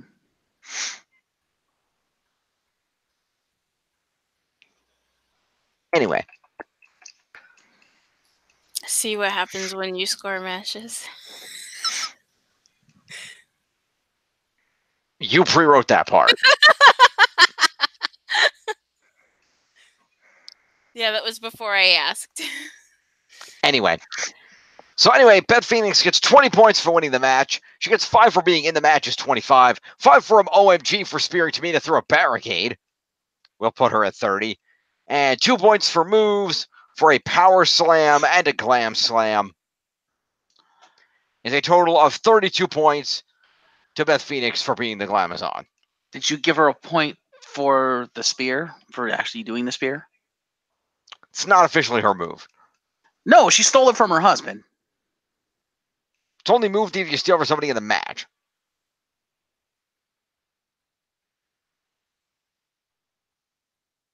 Oh.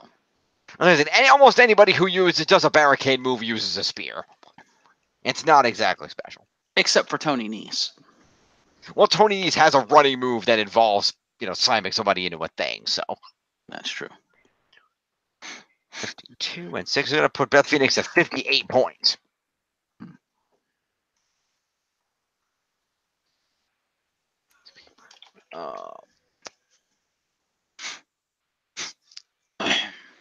By the way, it's worth noting that between all the people down here at the bottom, there's at least 800 points up for grabs at the bottom here. I know. 2 of them are Blackishay. The 2 big ones are Blackishay. Correct.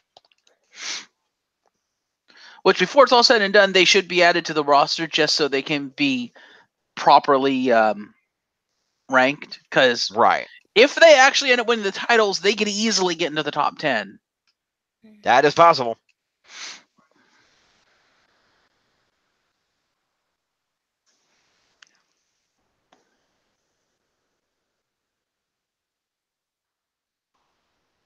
That's why I'm happy for any distance I can put between myself and Tiff, because I know if Tiff ends up getting Ricochet and Black, that could completely fuck me over. I'm like, please give me over 1,000 spread, but it's not going to be. It'll be close, but it's not going to hit 1,000, I don't think. Right. Could be. Well, I don't know. What's the spread now? About 900. Okay, no, it will hit over 1,000. So, whew. Thank you. The gods of 205 Live have smiled down upon me. There you go. We'll see. We'll see what the spread is after Raw. Anyway, continue. Yeah. I will make a note, by the way. As a note from Takeover, Blackachet lost to the War Raiders, who retained their titles. Oh God, they're gonna win the SmackDown titles. Wow, that's kind of a dick move to the Usos, who finally get a WrestleMania match, and they're not even gonna retain the belts. That sucks. Yep. Anyway, moving back. After that match, we see Batista arriving in a limo in his hometown of Washington, D.C. We then had that Miz and Charlotte Snickers commercial. Batista then made his entrance in his suit and red shades. He got booed for the most part. There was the clip of Triple H from last week agreeing to retire if he loses. So Batista got in the ring with a spotlight on him. The fans did go into a welcome back chant. Batista then showed a video package of him feuding with Triple H in 2005. And including Batista beating Triple H at WrestleMania 21. After the video package, Batista kept it short and sweet by taking off his sunglasses, looking directly into the camera and saying, "Hunter, kiss my ass." End promo. Okay, then. And mic drop. And mic drop. Promo to Batista. So he got what he wanted and still told Hunter to kiss his ass. Pretty much. Wow. Okay. He's the heel.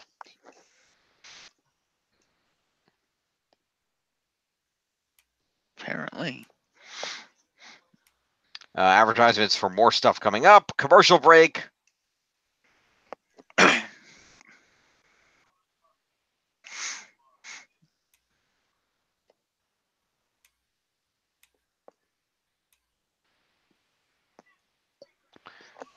We then cut to Elias, who is outside the MetLife Stadium in East Rutherford, New Jersey, the arena where WrestleMania will be happening. And he said that he will headline WrestleMania. There will be no interruptions, and all the attention will be on him. He talked about that all the other musical artists that have played there and claimed that after Sunday, nobody will talk about them. They will only talk about him. They will talk about the WrestleMania moment when over 80,000 people decide to walk with Elias. Promo to Elias. Fair.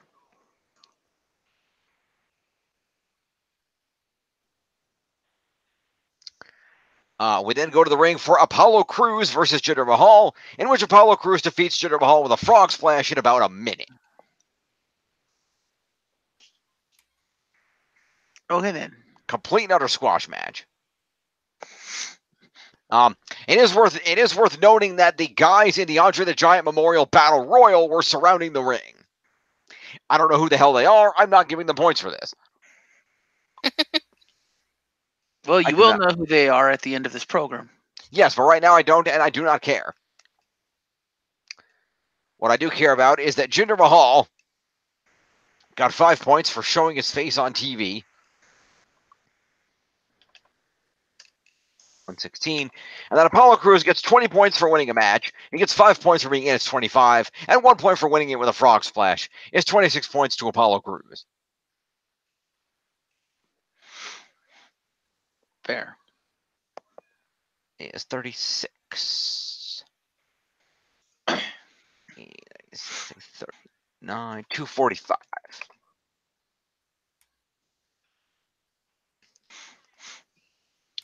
After a match, the guys in the Battle Royal, who were not Braun Strowman because he wasn't there, all proceeded to get into a brawl.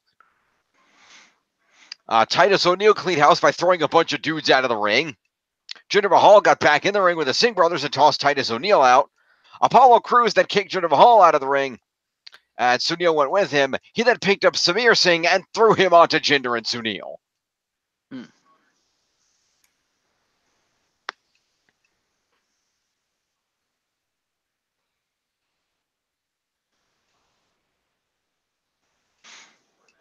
Okay. Then. So let's see, So I'm going to go ahead and give a salt to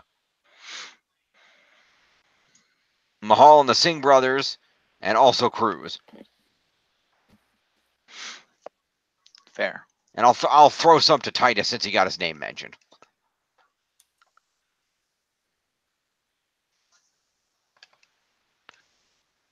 Here's a primitive prediction for you, Jeff. Do you think tomorrow we will see a Titus World Slide? Maybe it's coming down for the battle royal. It goes right into the ring. Possibly. I mean, I know they're all going to be in the ring to start. It's not like they're going to get counted down like the Rumble, but still.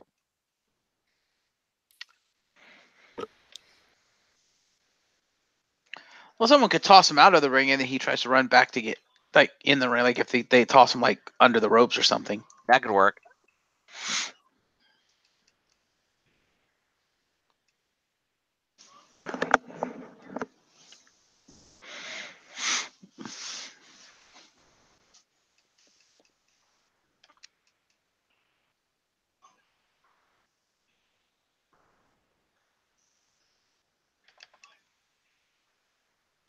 You know what I just realized, Jim? Yep. 2020 might be the first year ever we don't get a Kofi save at the Rumble. That is possible if he's still holding the belt, yeah. Or if he's rematching for the belt. Or that, yeah. But that's a long way away. That's getting from April to January. Yeah. All due respect to Kofi Kingston, he should get a run with the belt. He's not going to get an 8-month run with the belt. That's not going to happen. He will if it makes Vince McMahon tons and tons of money. Yeah, I don't know about that.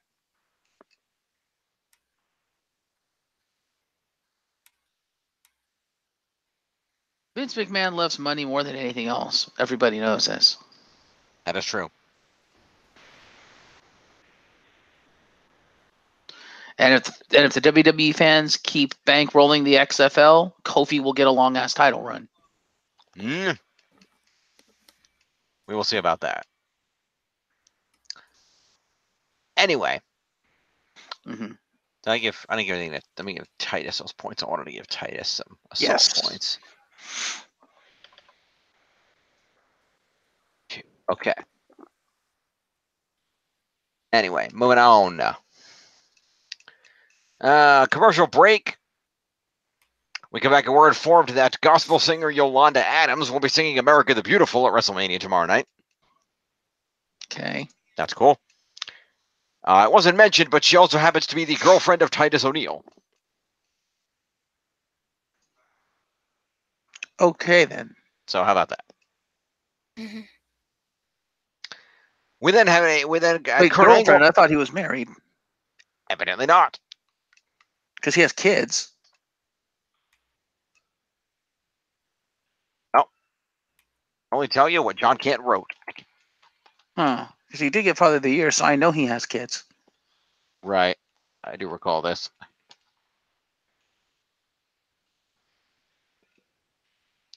I do not know.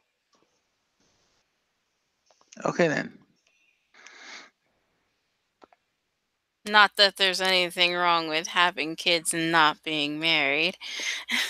No, I was just kind of surprised. It's like, wait, girlfriend? Did he get a divorce or something? Or He has two sons, Thaddeus Jr. and Titus. Mhm.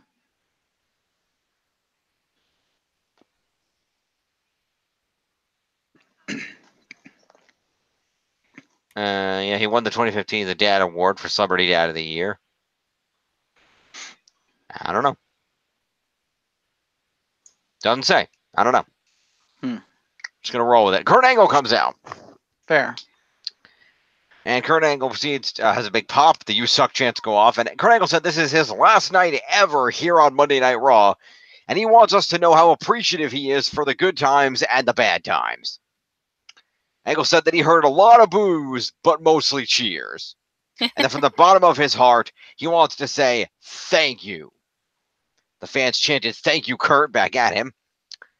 It was then announced that a video package would air about Kurt's career, and Kurt reacted that he apparently didn't know this was coming, so I guess it was a surprise. So the video package aired, which, being a WWE video package, was excellent. And it featured comments from other wrestlers that he worked with during his career, clips of Angle's prime from 99 to 06 in the WWF, where he was a 6-time world champion. Triple H put over Kurt's ability to poke fun at himself and do whatever, which led to some funny clips. They showed the cowboy hats with Stone Cold. Austin put over Angle as one of the most talented guys he's been in the ring with. Angle talked about how he couldn't keep himself together and left in 06, and with Angle saying he didn't even know if he would ever be back. Then we saw his Hall of Fame speech in 17 saying that moments last forever. The milk truck moment was shown, and Angle said that he was born to win a gold medal, but his destiny was to come to the WWE to entertain the fans. The video ended. Angle was crying. Loud thank you, Kurt chants. And then Baron Corbin. Of course. Who came up and said that the video should have been black and white because it's ancient history. You know, Kurt Angle, you're not that man anymore. We see you struggling to take your coat off, and you can't go more than 2 or 3 minutes in that ring without huffing and puffing.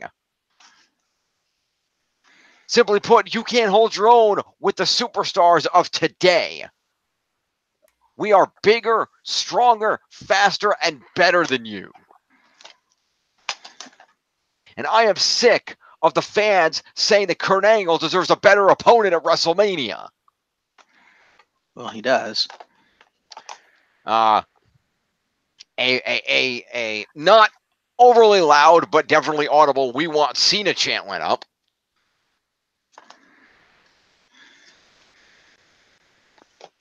And Corbin said that what you're going to see at WrestleMania is not the Olympian in that video. What you're going to see is an old man laying flat on his back.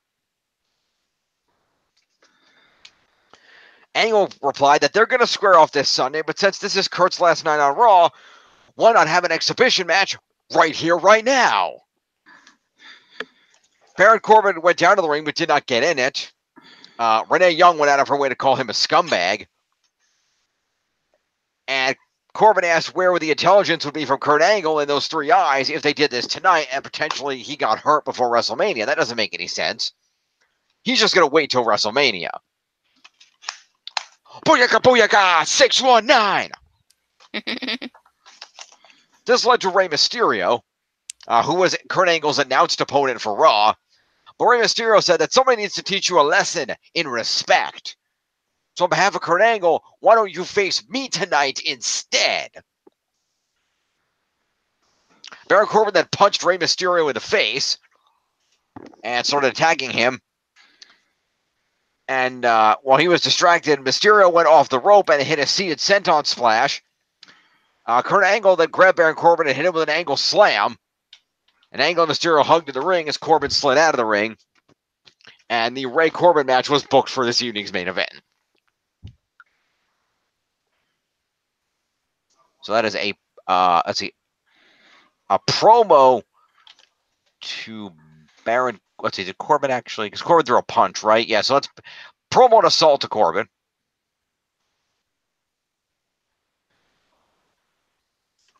Which would be 9, which would be 458. And then Kurt Angle gets promo assault and an angle slam is 10 points to Kurt.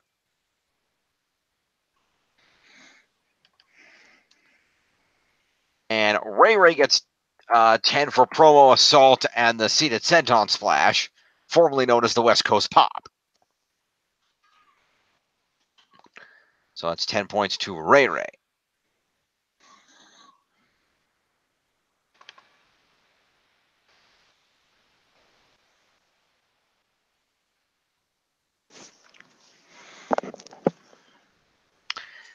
So after that, we cut backstage where SmackDown Women's Champion Charlotte Flair was interviewed by Charlie Caruso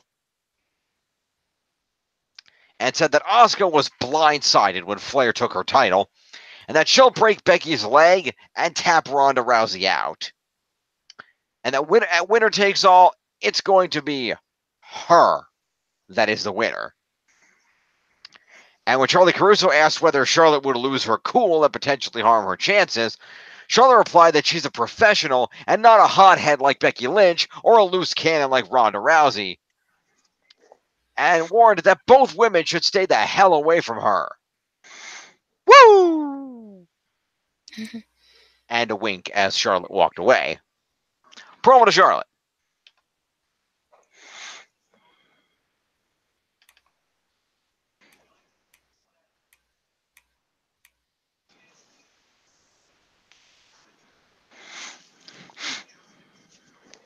We then had a commercial break, and we come back to the commercial break, where we have ourselves a Raw Tag Team Championship match between the Revival and Blackachet.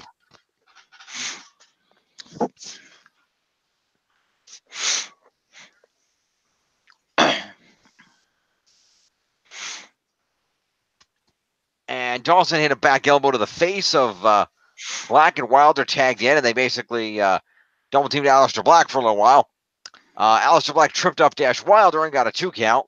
Then Ricochet tagged in, hit an armbar. Dawson tagged back in with a headbutt to the back of Ricochet.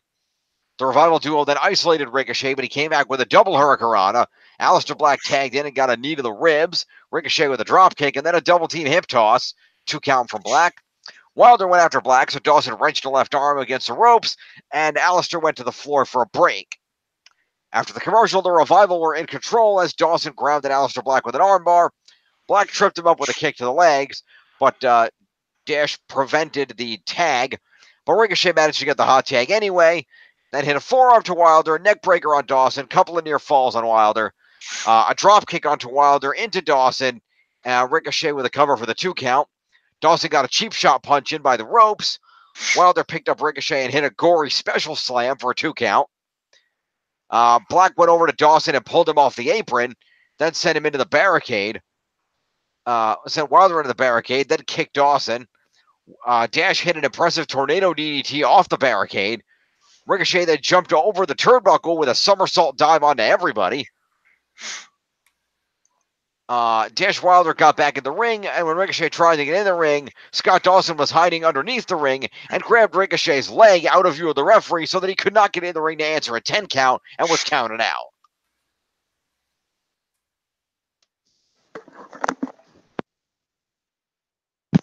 Okay, then.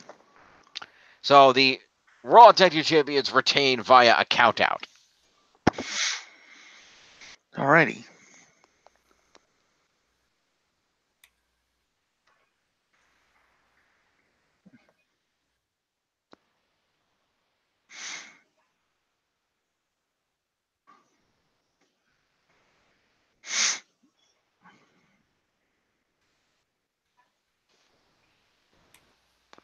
All right. So, let's see what we got here.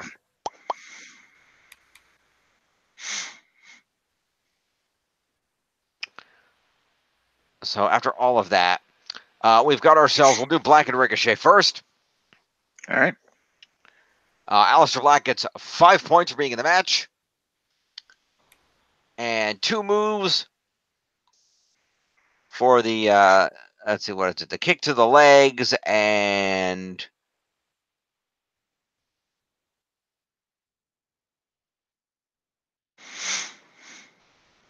That's the only move I see here. Must have done something else. What else did I miss Black doing?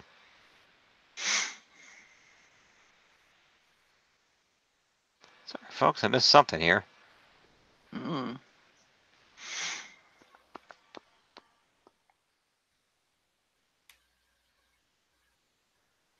Don't look at me.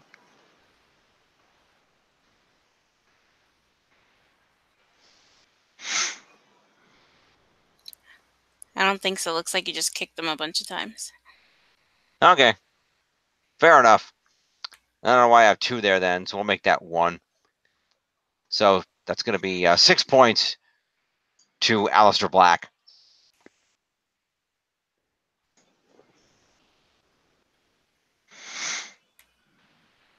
Where the hell is Aleister Black? Oh, he's on the bottom. I keep forgetting. So 6, we'll put him at 288.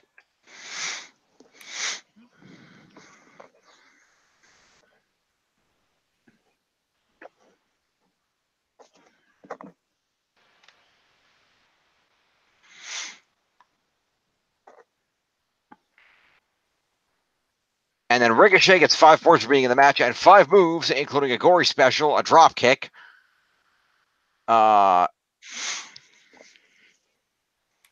Oh, that was a double team hip toss, but that's not really a move, so I won't count that. Anyway, so Ricochet gets 5 for the suicide dive, the gory special, a drop kick, let's see, another drop kick, and I guess the neck breaker. So 10 points to Ricochet. Okay. Again, I keep going up here. He's not up here. He's down here. And that puts him in You're gonna have to ricochet him up to the top. 333. We'll deal with that.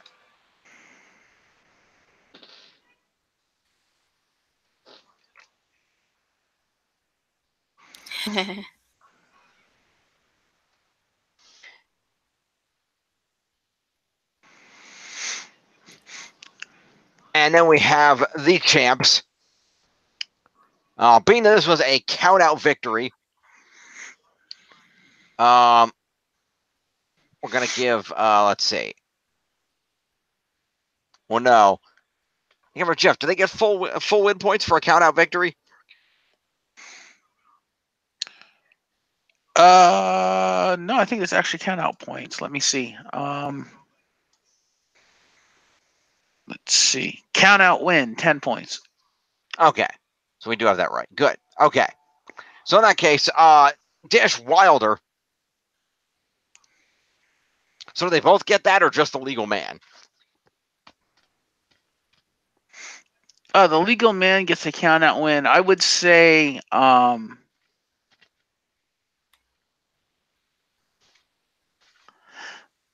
think whoever cheated needs to get something for actually cheating to win, but whatever. But yeah, no, that would just go to the legal man, the 10 points. Okay.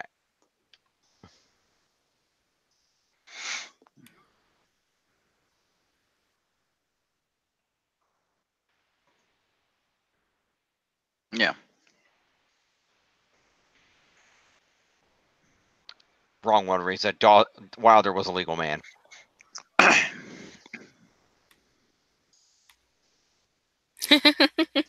Like that.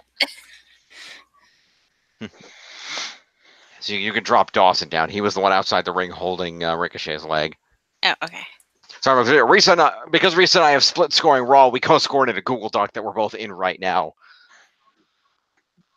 So there's live edits going on between us as we're trying to figure this out.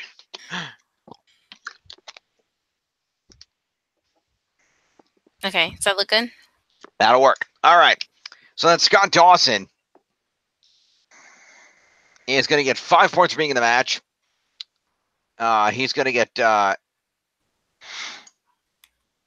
Wait, what? Wait, what? Right, yeah. So Dawson gets 5 points for being in the match. He gets 1 point for I guess it's that armbar maneuver. which is one move is 6 plus 15 for a retention of the tag titles is 21 to Scott Dawson.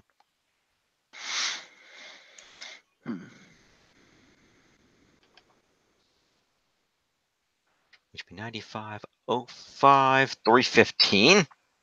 And then Dash Wilder won this match, so he by count out, so he will get the 10 points for count out victory. 5 being the match is 15. He will get 1 move for the Tornado DDT off the barricade, because that was cool. Which will be 16 points plus 15 for a retention of the tag titles is 31 points to Dash Wilder.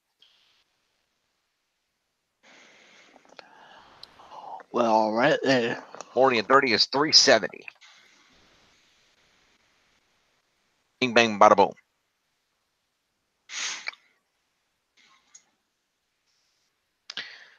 After all that, after the match, Aleister Black hit a black mass kick on Dash Wilder outside the ring. Then a black mass kick on Dawson. Then Ricochet went up and hit a 630 on Dawson. Well, okay then. So that's, in that case, that's 2 more points to Black and 1 more to Ricochet.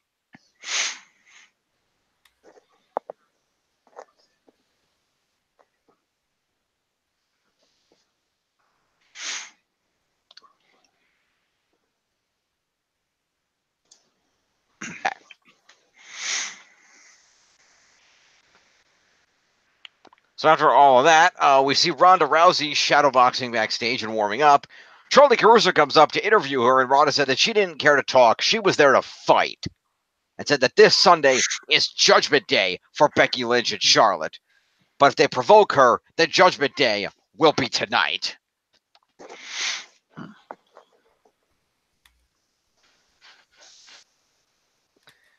I guess nobody told Ronda. They discontinued that pay-per-view about a decade ago.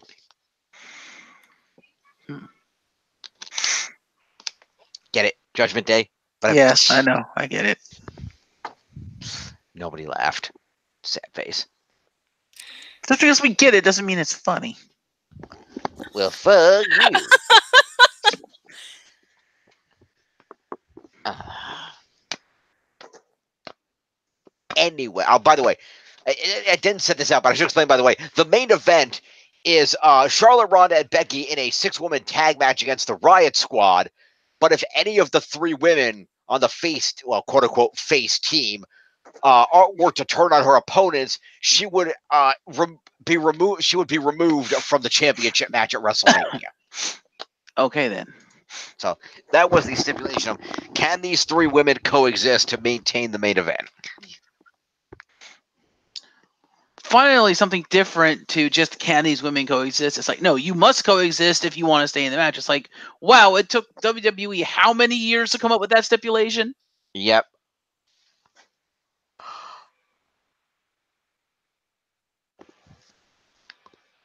Anyway, promo to Ronda.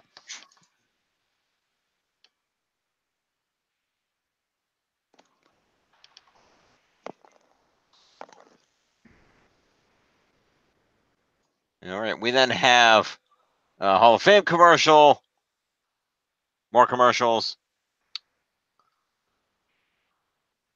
We came back with the commercial. Renee Young talked to Michael Cole about wanting to get matching outfits for WrestleMania, but Cole turned her down. We had a video package about the Andre the Giant Battle Royal and the SNL guys and Braun Strowman.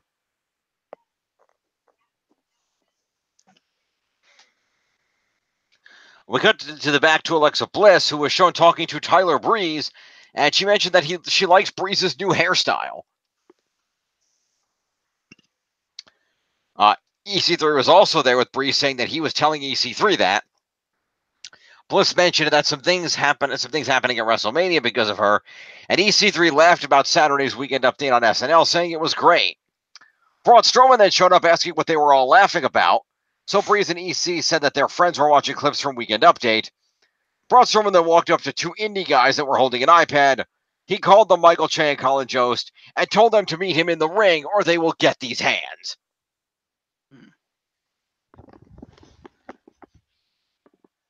So that is a promo to, let's see, Alexa, Breeze, EC3, and Strowman. Okay then.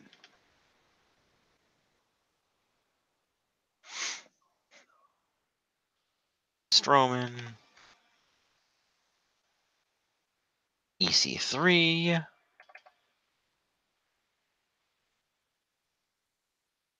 And Breezy.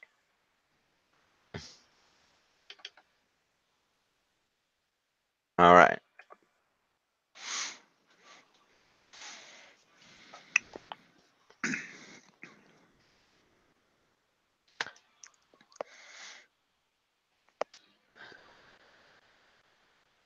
Well, let's see. We then cut to Roman Reigns, who was interviewed by Dasha Fuentes, and who mentioned his issues with Drew McIntyre ahead of the match at WrestleMania, and mentions rumors that Roman Reigns may not be at 100% for WrestleMania. And Reigns said that Drew doesn't know anything about him. He is 100% clear, and at WrestleMania, and Drew then cheaply attacked him from behind. He punched Reigns a bunch, told him that, "You should have said no, Roman! You should have said no!" He then whips Reigns into some equipment cases. Says the Romans, "I want you to see my face when you close your eyes at night." And then left Roman lying there among the equipment cases. So that would be a promo to Roman. And then assault to Drew McIntyre. Okay, then. All right.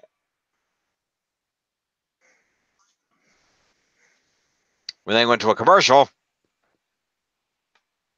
Came back from the commercial to Becky Lynch being interviewed in the gorilla position, with Charlie Caruso doing the interview, and Becky said that she's walking out of WrestleMania as the first ever Raw and SmackDown Women's Champion. And I don't care what that wooden dope Charlotte Flair has to say.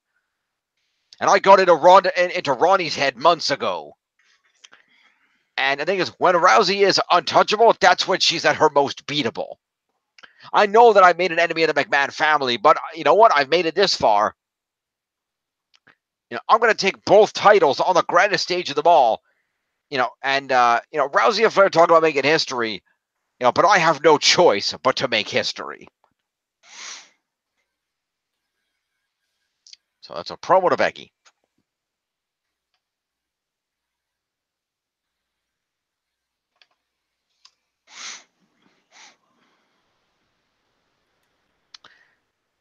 So the ladies come out. We have ourselves the 6-woman tag match of Rousey, Charlotte, and Becky taking on the Riot Squad.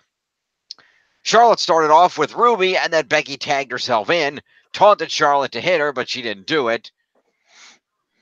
And Becky Lynch then hit a drop kick on Ruby Riott, sending her out to the floor to a commercial break.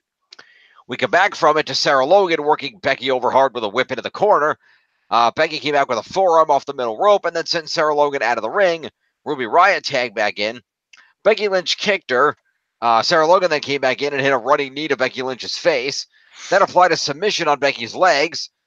Becky made the comeback with a clothesline and a jumping leg kick, and then a Bexploder suplex, and then another suplex, which got her a 2 count. Charlotte then tagged Becky Lynch's back and told her to get out of her face. And then Rousey then tagged Charlotte to make herself the legal woman. Then took down Liv Morgan with a hip toss, and then armbarred the shit out of her for a submission win.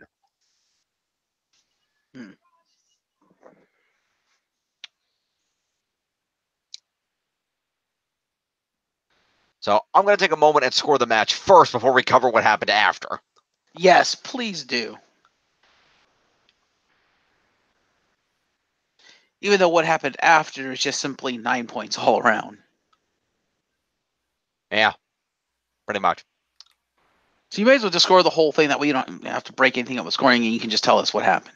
I want to break it up. I want to do it as a separate segment. Fine. It's my choice. Don't huff and puff at me. All right, so we're going to go ahead and do... There we go. So the Riot Squad are all going to get 5 points for showing up, and Sarah Logan got off 2 moves, so she'll get 2 extra points, that being a running knee and that submission hold that she applied. Mm-hmm.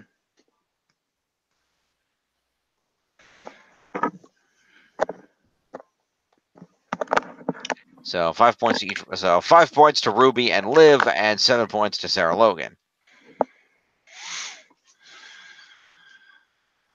Liv Morgan gets 5. 4. And Ruby Riot gets 5. 186. And Sarah Logan gets 7. So 147. On the face team, let's see there. Charlotte Flair, we'll start off with, is going to get 50 points for being on the winning team and 5 for being in the match is 20. And then 1 move for the Flair style chops to the chest is 21 points to Charlotte.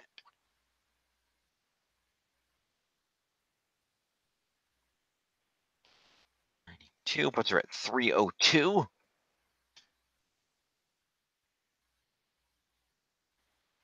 Becky Lynch gets 15 points for being on the winning team, 5 for competing is 20, and a total of 8 moves, which included a a kick, running knee. No, not the running knee. That was Logan. Sorry, a forearm and a kick. The drop kick. I don't think the forearm counts. I think the drop kick does. So either way, it's a point. That's 2. 3 for escaping Sarah Logan's submission hold. It's 3 for that, so puts her at 5. Jumping leg kick and a Bex floater and another suplex puts her at 8, giving Becky Lynch 28 points. 7 and 8 is 465. And Becky hits the top 10. And Ronda Rousey gets 20 points for winning the match, 5 for being in it, and 1 for an armbar. And I'm actually going to throw her another point for the hip toss because she does that too. 27 points to Ronda Rousey.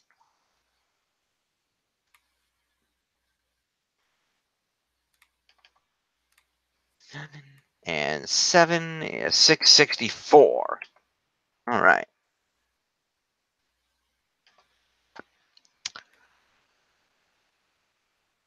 So following this match,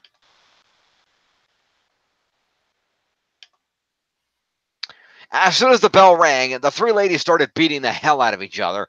Rousey attacking Flair, then Becky and Flair got into it. Then a bunch of security guys showed up, and the 3 ladies beat up all the security guys, like 8 or 10 of them. Then more guys showed up dressed as cops, and Ronda Rousey broke free and went after Becky, and they kept fighting each other as the cops tried to restrain them. Ronda knocked over a cop, so she got handcuffed against a turnbuckle. Becky Lynch then attacked Ronda while she was handcuffed with more punches. Becky Lynch then got put up against turnbuckle and got handcuffed also. Then when Ronda left the ring, Flair attacked both of the handcuffed ladies, so she got handcuffed as well. And they were all dragged backstage into the backstage area. We then cut to the parking lot, where the 3 ladies were pulled out to the parking lot. I feel like there was a commercial break in the middle here, but I could be wrong. No, the commercial was after. Okay. Anyway, they got pulled out to the parking lot area, where Rousey and Lynch were placed into a black police car and Becky Lynch into a white police car that was in the front. As soon as Rousey and Becky realized they were in the same car, they started throwing kicks at each other, kicking each other. Rousey kicked out the window behind Becky Lynch and broke part of the window frame. Nice. It was absolutely insane. They were separated, and they pulled Becky out of that car, went to put her in the white police car. When they opened the door to that car, Charlotte got out of it and kicked Becky Lynch in the stomach and started kicking at Becky, and Becky kicked back. More chaos ensued. While these 2 were kicking each other, Ronda somehow managed to get into the driver's seat of the black police car and hit the gas, so the black police car rammed into the white police car. The police guys that ran over to try to pull Ronda out of that car as the other 2 were still beating each other up. Then they finally managed to separate the 3 ladies. And they finally separated everything out, put Becky Lynch in the white police car and had it drive away. Then put Ronda in the black police car and drove that away, leaving Charlotte being held by the remaining cops, presumably waiting for another police car. I didn't hear you talk about the truly OMG moment of the whole thing, unless I missed it. Oh, Yeah. yeah, that's right. As they were putting Becky into the white police car after Charlotte was kicking her and shit, Ronda Rousey started leaning out the back of the black police car again, and Charlotte ran over and kneed Ronda's head into the side of the broken car window. Yep, she totally like running kneeced her ass. Pretty much. I was like, oh my god, that went into the broken window, Jesus. Luckily, they had breakaway windows, so there wasn't actually any broken glass in the window, but still. Yeah. That was still a hell of a spot. And that got a big ooh from the audience, too. Video of this segment is available on WWE's YouTube channel. I encourage you to go watch it. It's also on their Facebook and Twitter and damn near everywhere else. Watch this footage because this is a damn good segment.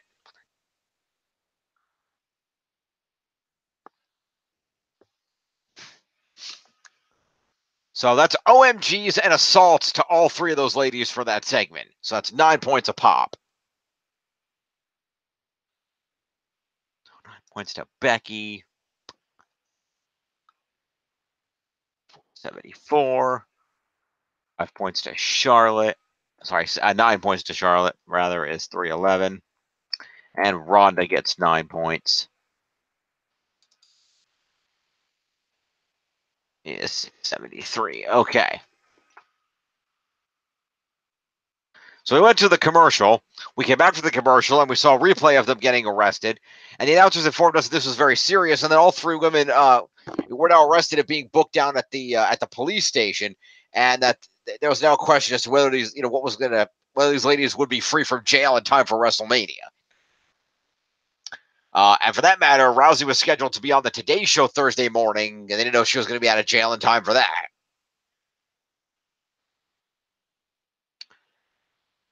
So with all that insanity done, we went to the ring for a tag team match play featuring Bobby Roode and Chad Gable taking on Heavy Machinery.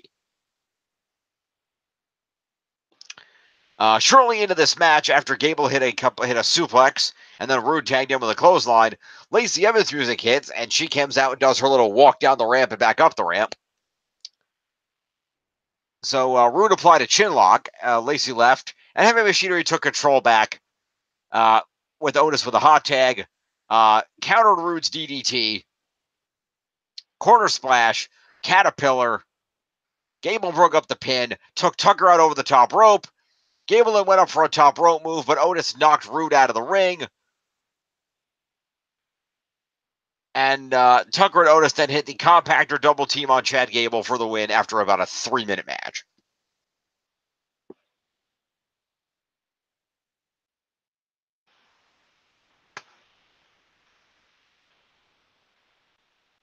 So, Wait, so I actually got a main event victory on Raw? That is not the main event.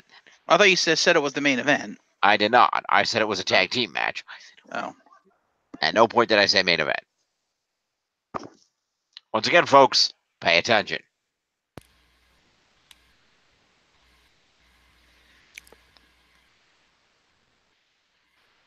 Now, the main event win points went to Baron Corbin, who I believe is on Tiff's roster.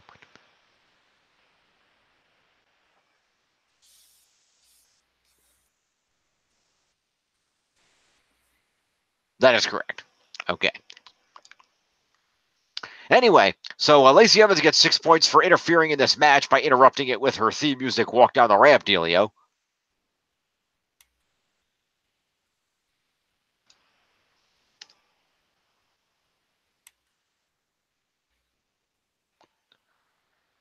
We then have the losing team. Bobby Roode gets 5 points for being incompetent and being horribly underused. For sure.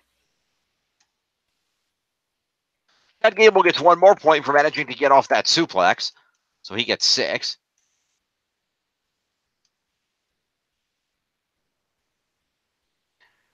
Let's see here. Tucker is going to get himself 15 points for being on the winning team, 5 for competing is 20, and 1 move for the match-ending compactor is 21 points to Tucker Knight, or just Tucker as they're now calling him. We have to remove everybody's last names for some reason. Or first names in the case of Mustafa Ali. So fuck WWE. I don't care. I'm not doing it. Yep. They sound better with 2 names because then that makes them sound like real people. Mm-hmm.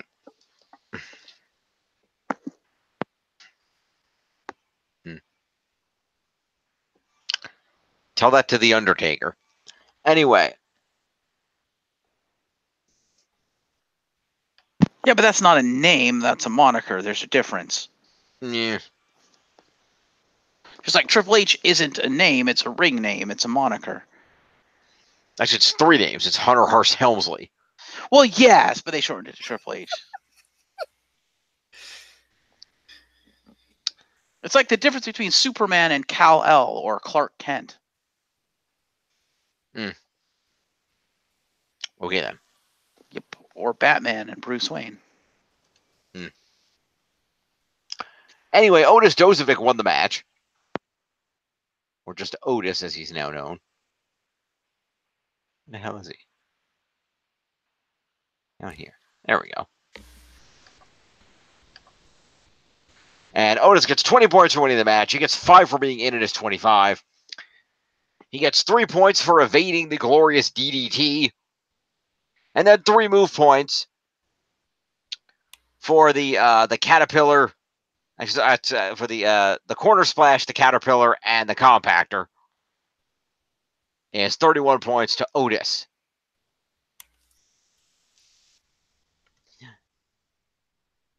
$187 for him.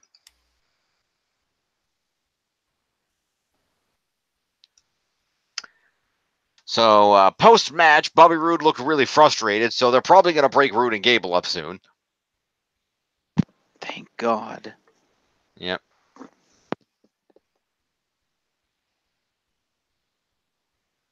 And if it works out the way it should, Bobby Roode can turn heel, which I'm told is where he works best. Yep. Anyway, video package aired about Kofi and Bryan. Commercial break. We returned from the commercial. Michael Cole updated us that Rousey, Flair, and Becky Lynch have been arrested and booked in jail. So, there we go. We were then joined by Braun Strowman, who got a big pop. And Braun Strowman had a handicap match against the 2 jobbers from the back that he dubbed Michael Che and Colin Jost for the night. Braun Strowman proceeded to destroy these 2 gentlemen in a over-the-top squash match that involved clotheslines, throwing guys over the top like it's a battle royal, multiple sets of running shoulder tackles, a power slam on each one, and then a double power slam on both men at the same time.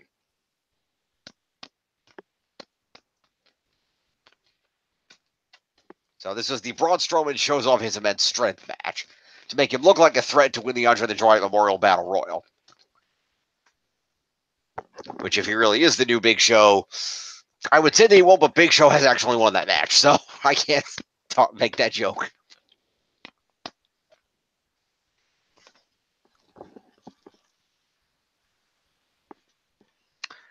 So this is all Braun because the other guys are random jobbers who don't get points. So Braun Strowman is going to get 5 points for being in the match. He's going to get 1 point for a clothesline. A total of 4 points for 2 sets of 2 running shoulder tackles each outside the ring. 1 point for a corner clothesline. 1 for each of the individual power slams. 1 point and 5 OMG points for the double power slam. Is a grand total of 39 points to Braun Strowman.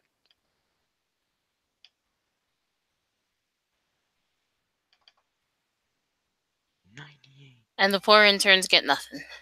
Yep, 307 to Braun Strowman. Yes, they can go back to serving in their esteemed positions as the guardians of the independent scene. I do not know if those are actually dudes from Batista's entourage a few weeks ago, but it wouldn't surprise me. But then I guess it depends on where they are, because they hire locally in their individual locales, so, yeah. Anywho, rolling on through Raw. We went to a commercial break, came back to the announcers running down the schedule of WrestleMania events. We were then joined in the ring by Bobby Lashley, the Intercontinental Champion, and his hype man, Lio Rush. Charlie Caruso came into the ring to interview them. And there was a clip from Finn Balor beating Jinder Mahal and Lashley in a handicap match last week to earn an IC Intercontinental title match at WrestleMania. Leo Rush said that you just saw what happened last week was a fluke because Finn did not pin Bobby Lashley. And that this Sunday, Bobby Lashley does not have deadweight Jinder Mahal holding him down. He said the only concern for WrestleMania is where Bobby Lashley's victory party will be in New York City. Woohoo! But there certainly wouldn't be one here in DC tonight.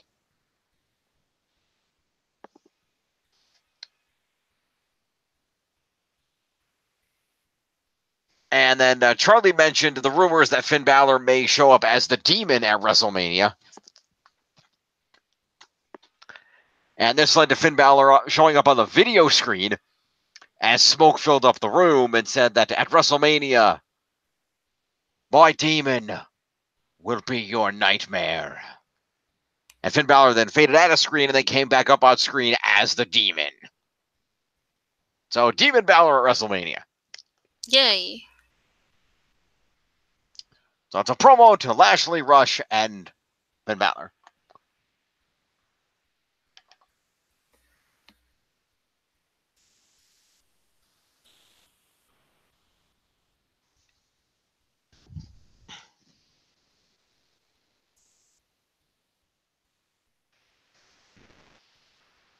Rush. Let's do Finn Balor first. He's up here.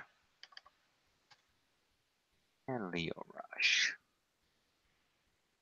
Oh. Okay.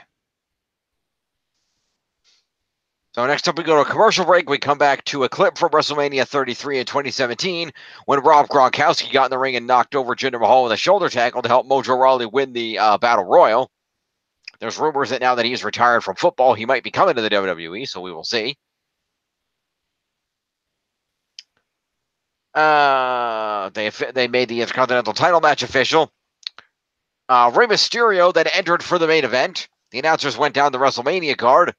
Baron Corbin then came out to massive boos and got cheap heel heat by Baron Corbin. Must have paid off the announcer to announce him as Washington, D.C.'s favorite son when Corbin is not even from there.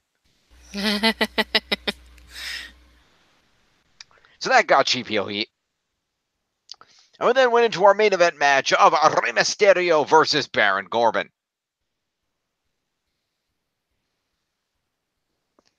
And Mysterio started off with a running dropkick to the knee and then another dropkick sending Corbin into the barricade at ringside. And Corbin then went for a powerbomb, but Mysterio countered it with a hurricanrana that sent Corbin over the top to the floor. Corbin came back with an elbow to the face, and that led to a commercial. Back to the commercial, Corbin sent Mysterio back first into the barricade. He stomped away on the right knee of Rey Mysterio, and then they went out of the ring with Corbin whipping Mysterio into the barricade. Mysterio was selling his right knee being injured here, and got in some kicks, and Corbin then launched Mysterio into the air, leading to a rough landing on the mat. He tossed Mysterio back out of the ring again under the bottom rope, then hit a running clothesline on the floor, tossed Mysterio back in the ring. Mysterio managed to get on Corbin's back and apply a sleeper hold. Corbin tossed Mysterio down. Rey hit a springboard hurricanrana, then a tornado DDT for a 2 count. Mysterio set up Corbin against the ropes, followed by the 619. Went up top, missed a frog splash because Corbin moved. Corbin came back with a deep 6 and got the win after about 13 minutes. Corbin then went up and celebrated the win on the stage when Kurt Angle attacked him from behind and applied an ankle lock to Corbin's left ankle, and but then let go when the referees showed up. The commentators then talked about the big story about the ladies getting arrested, told us to follow WWE.com for more. The graphic for the women's main event was shown. Thus, we endeth Monday Night Raw. Fair. So for the final match,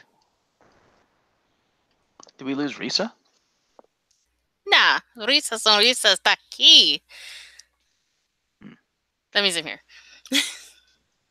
Fair enough. Just notice you're not on cam. Yes, she is. Not on my screen. Oh, no, you're right. She's not on cam. My bad. But then again, you weren't on cam for like 40 minutes of this recording, so. Yeah, well, it's not like anyone can see it anyway because you have your screen above over us. But That is true.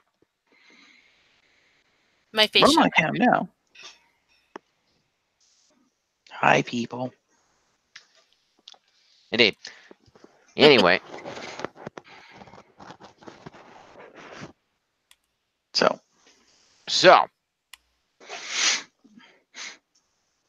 So, we're going to start off. Damn. I hate you so much. am I missing something here? She went in the Google Doc and wrote a joke next to the scores that I didn't see until I scrolled down for this part. Oh, Anyway. Rey Mysterio gets 5. Wait, 5 and 10. What the hell? I'm confused by the numbers. 5 for being there and 10 for moves. No. Mysterio gets 5 points for being in the match. 4 for being in the main event is 9. And then Mysterio gets moves, including a running drop kick and another drop kick. 3 for evading a powerbomb attempt from Corbin is 5. Hurricanrana is 6. Sleeper hold is 7. Another Hurricanrana is 8. The Tornado DDT is 9. And the 619 is 10. so she was right. 10 for moves. Yes, but she didn't include the 4 for the 3 for the 4 for the main event. So that's actually going to increase the amount to a 19. total of 19. Yep. Oh, okay. I thought it was just if you win the main event, you get 5 points. Yeah, but if you're in the main event, you get 4 points. Oh, okay. Yep. Thank you. Baron Corbin probably needs the A+4 to his score. Yeah, we'll give him that. But in the meantime, Ray's getting 19. Which will become 39, and 9 is 248. All right. And then Baron Corbin is going to get himself 20.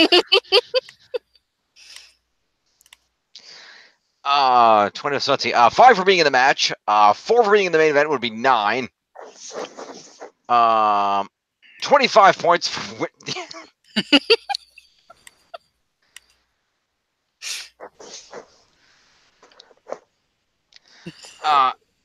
20 points for winning the main event. 20 points for winning a match. 5 for winning the main event is 25. 5 for being in a match is 30. 4 for being in the main event is 34. And a total of 12 moves and evasions, which include. What did he do here? Let's see.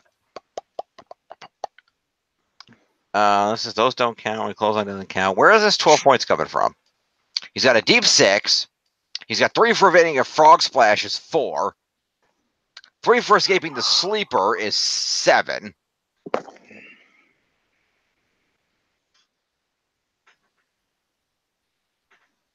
And that's it.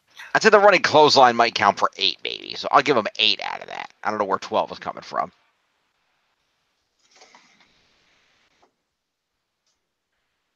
So that's going to be, let's see, 25 is 30, 34, and 8.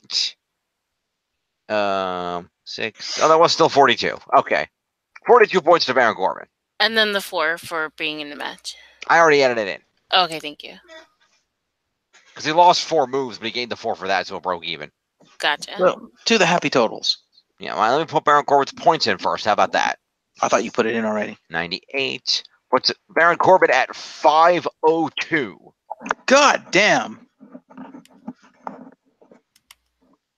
You right? don't deserve it. 502, yep. Okay, save that. Fuck All right. you, Corbin. You don't deserve it. Going to the happy totals.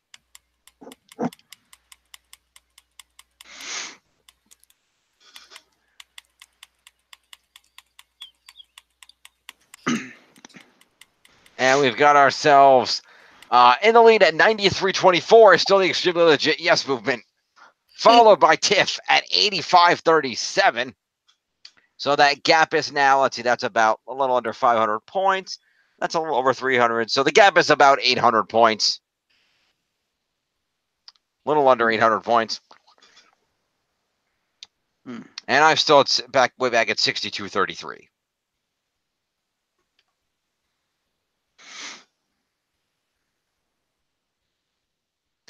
Yeah, it's 62.33. All right. And I finally get to take a damn break. Jeff, take it away. All right. So we kick things off with Oni Lorcan versus Kalisto. And the Lucha House Party come out with Kalisto. They cut a promo. I guess they need to showcase that they can actually speak English. I don't know. But they cut a promo and then they leave. And Kalisto goes down for his match. And this entire match, apparently Oni Lorcan thinks he's Randy Orton. Okay. Because literally, Kalisto got 18 points for counters. All of them for the half and half suplex. Like, that's literally almost all Oni Lorcan went for the entire fucking match was that finishing move. Okay, then. Yeah. Because Oni Lorcan has a total of 4 move points. All right, then. And only one of them was for the 7th half and half suplex he tried to do where he actually hit it and won the match. So, yeah. Kalisto doing all the work. Clearly. So, yeah, it was an okay match, but it's like Oni needs a move set. Clearly. And it was just eh. I mean, it wasn't a bad match, but it was there. Kalisto looked good. Oni looked generic as fuck. Considering the signature moves that he pulled off the other 3 were 2 running uppercuts and a running lariat. Now, granted, he has the running Swiss uppercut thing that Cesaro does, but still, even then, it was still kind of generic. As opposed to Kalisto, who did everything under the Lucha Sun. Okay. Including an OMG. Oh, go ahead. Is the Lucha Sun different from the regular Sun? Yes, because the Lucha Sun shines for those who can fly, literally. Okay, then. But yes, this includes an OMG where he executed a Salida del Sol on Oni Lorcan on the apron. Ow. So he literally jumped up, flipped over to do the Salida del Sol, and instead of himself landing on the apron, he literally jumped off the apron and slammed Orcan's face into the apron. Ow. Yeah.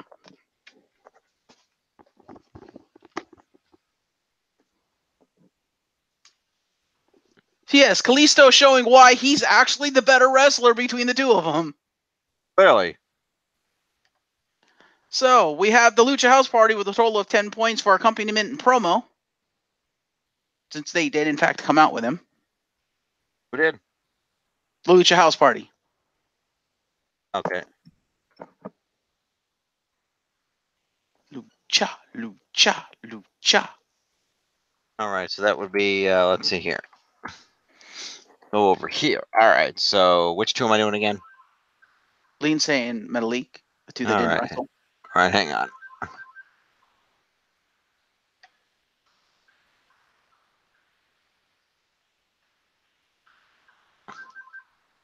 That's 5. And Grand Metalik is 188. Okay. Continue. All right, we have Kalisto, who gets 5 for the promo, 5 for the match, 18 encounters, all again that half and half suplex, 5 for the OMG, 9 moves, total of 42 points to Kalisto.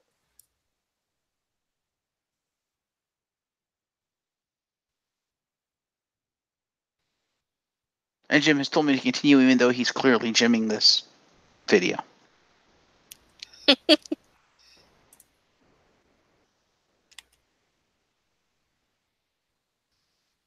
Nice job, Jim. I'm just going to have to repeat all the score again. So, Risa, you wouldn't happen to know how to sing any elevator music, would you? Do you have any requests?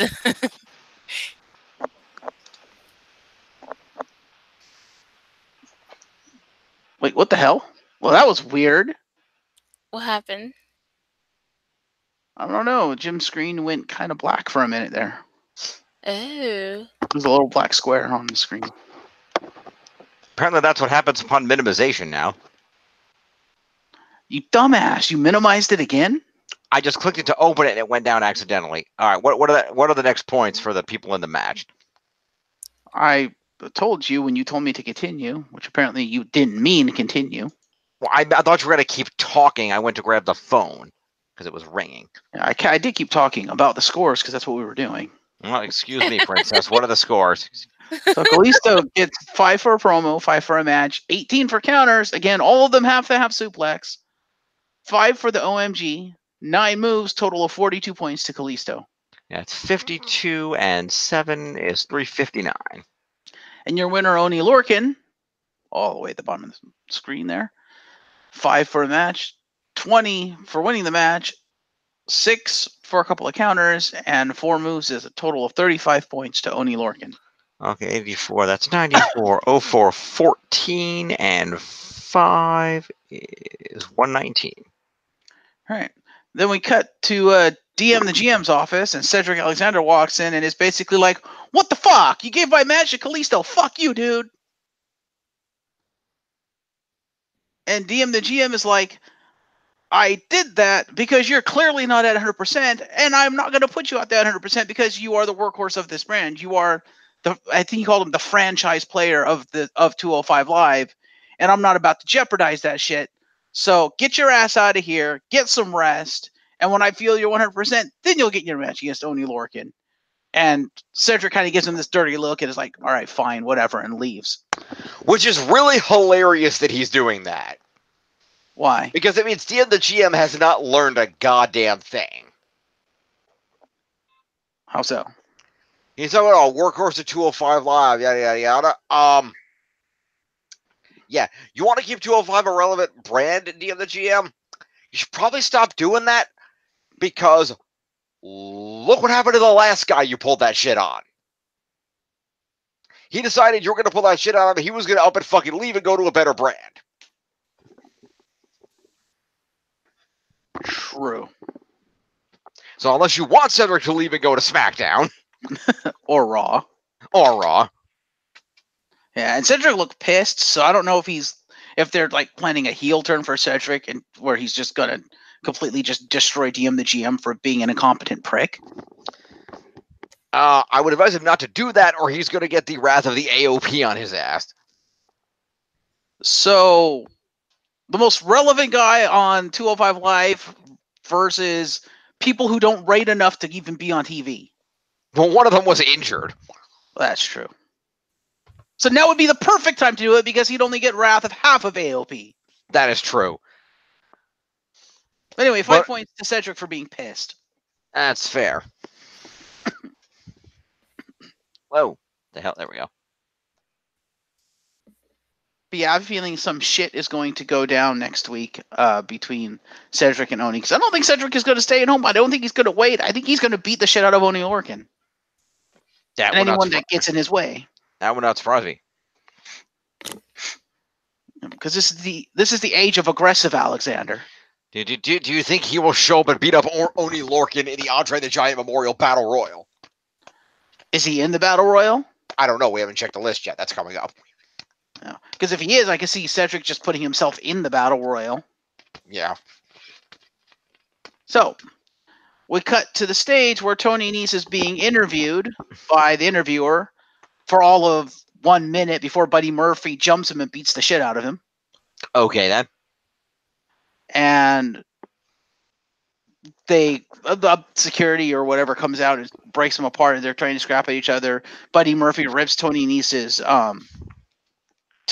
shirt open because, of course, you know, he's the premier athlete with the 8-pack. They have to show that off. Yes. And so they try to proof. As Finn Balor has taught us, abs will get you over. Yeah. So they try to beat each other up. Tony Nese manages to knock Buddy Murphy down, and they pull Tony Nese away, and Tony Nese turns like he's going to leave, and he like starts walking away, and Buddy sits up, and Tony's like, no, fuck that, turns around, running knees, trying to be over Buddy Murphy, points to the WrestleMania sign. Yeah, saw that coming. So I don't know if he's going to win.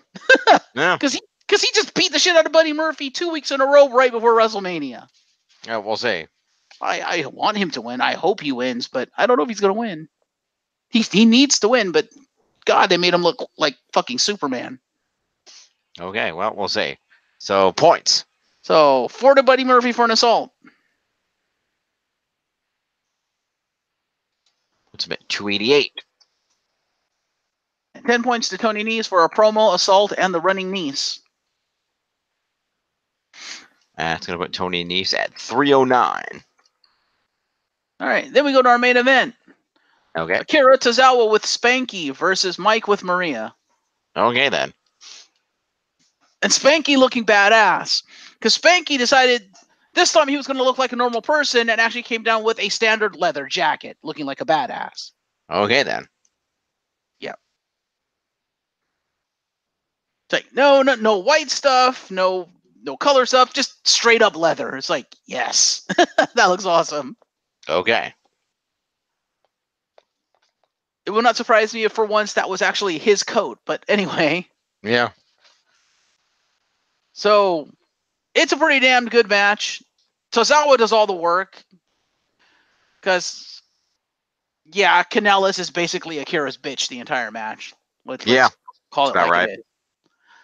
Mike Kanellis gets all of 2 signature moves off. That's all he does. Okay. He tries other stuff, but Tozawa counters it. Ah. Yeah, compared to Tozawa, who got 13 moves off. Wow. Yeah.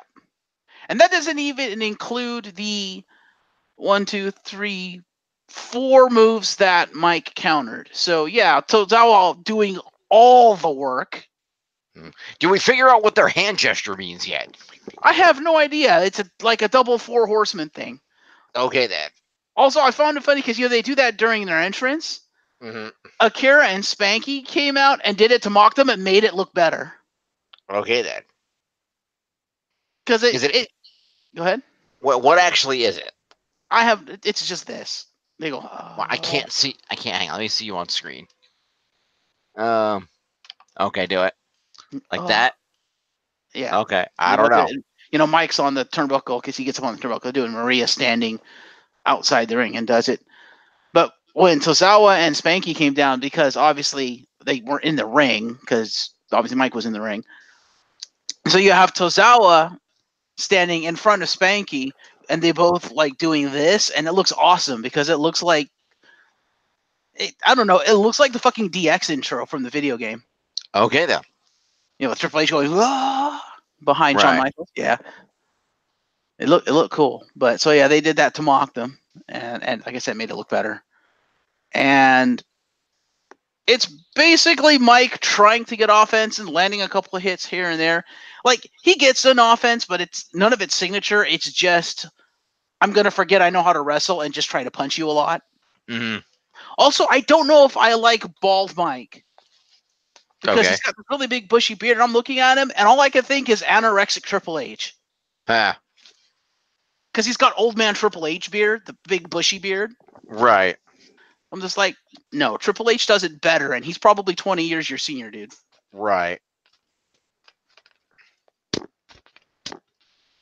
But, so yeah, Akira beats the shit out of Mike Kanellis for daring to beat him last week. And, what was it, 2 weeks ago? Might have been 2 weeks ago. Anyway,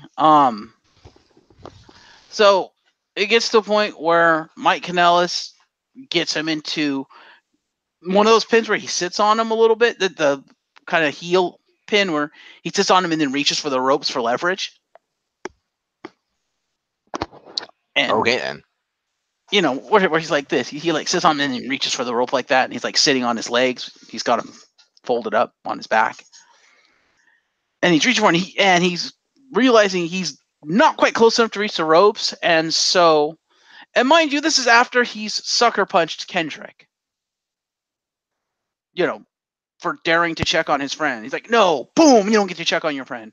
So Kendrick's on the outside recovering from that, and he's trying to reach and realizing he's not close enough.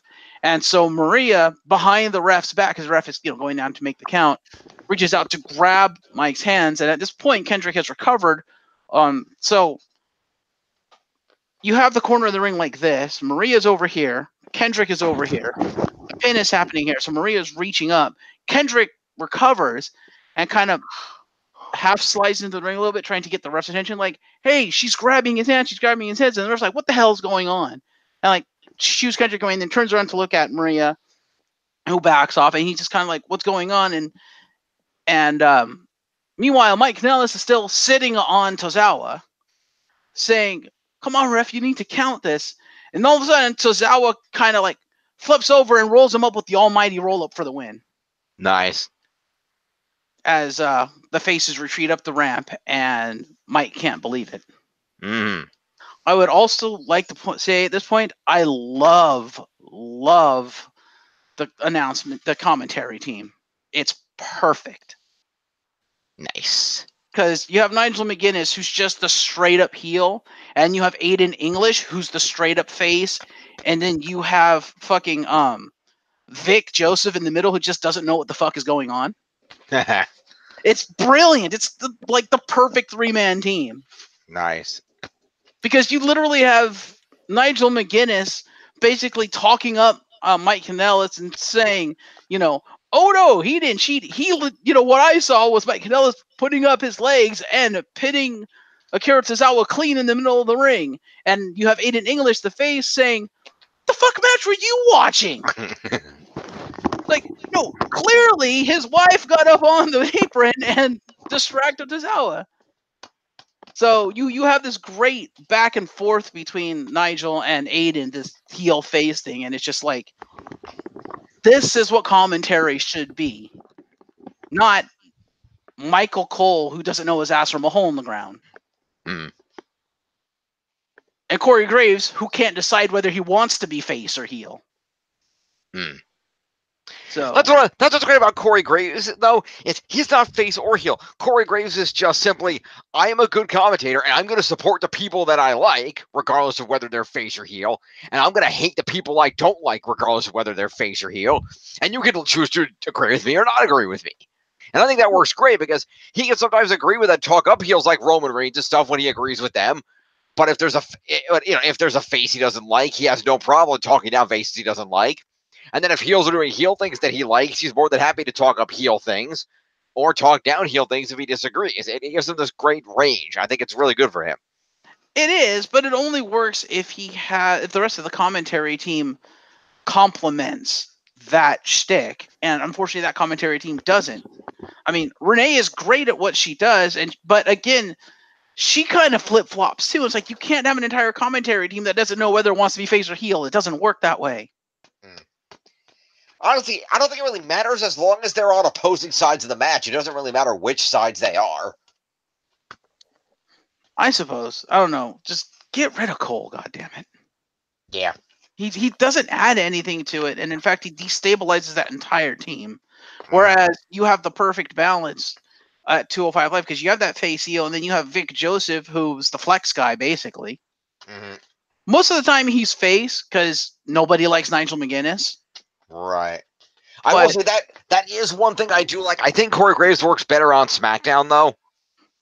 Yes, I can agree with that. And that's only because Byron Saxton is straight up face. So Corey Graves has reason to play heel more at the time, and it balances out a little better. And Tom Phillips is just a great, straight play-by-play guy. So yeah, he's the Vic Joseph. He's the guy in the middle who doesn't know what the fuck is going on. Yeah. And I think Corey Graves works better as a heel, personally. And that's fair. But yeah, I love this. Like, Aiden English is fucking gold. Oh my god. He is so good. Because he's not afraid to get into it. And he, straight up fucking yells at Nigel. He's just like, no, what match are you watching, man? He gets pissed the hell off. I'm like, dude, at one point is Aiden just going to turn around and just punch Nigel McGuinness? I'm waiting for it. Yeah, there you go. But I also love that because Aiden himself is a wrestler, he brings that to the table too, where he's like, look, I've been there. I understand what he's going through, but you can't take shortcuts. It's like, he brings the anecdotes and the experience he's got in the ring, and it's great. As does Nigel, but because Nigel's career was cut short, Aiden actually has more experience to draw upon. Right. Oh, so in other words, Nigel was in the Corey Graves situation. Yeah, that's why he's commentary, because he literally exact same situation. Mm. Yeah, I don't know. I don't think it was the exact same injury, but yeah, it was. He was, because I think he was in developmental with WWE, like the UK brand, and got injured, and then just never came back from the injury because he was too injured. Gotcha. Probably concussion or something like Corey. So yeah, Makes sense.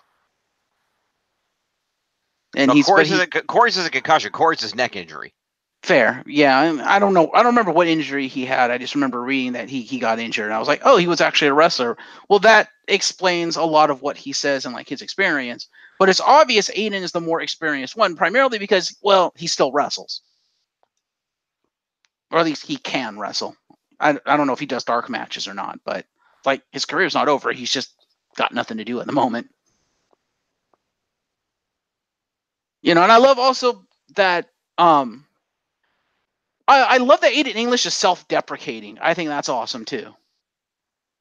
Because, he's been at the bottom of the rung. He's been the jobber stuff, and he draws him out and he goes, look, I've been down there, man. It fucking sucks. Mm-hmm.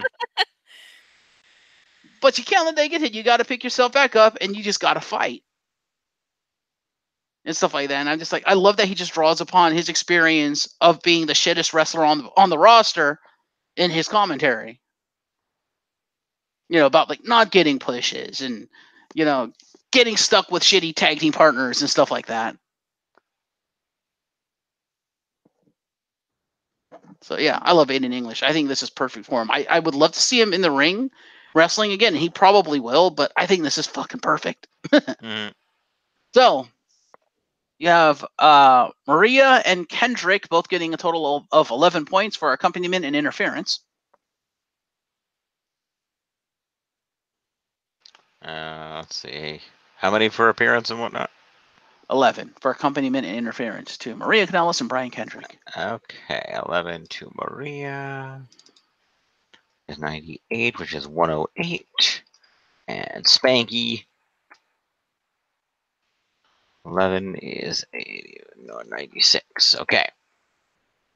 All right, you have Mike Kanellis. 5 points for being in a match, 4 for being in the main event, 12 for counters, 2 for moves, total of 21 points to Mike Kanellis. 161. Also, apparently Akira Tozawa now has a modified F5. So make of that what you will. Mhm. No reaction from Jim. Okay, then. So Akira Tozawa, 5 for the match, 4 for being in the main event, 20 for winning the match, 5 for winning the main event, 9 for counters, and 13 for moves, total of 56 points to Akira Tozawa. It's about 487. And a top 10 spot for Akira Tozawa. Yep. Bada bam. And then they do one last video package talking about Buddy Murphy versus Tony Nese as 205 Live goes off the air.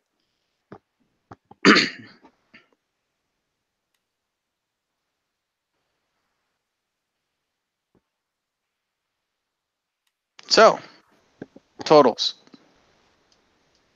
All right, let's see what we got.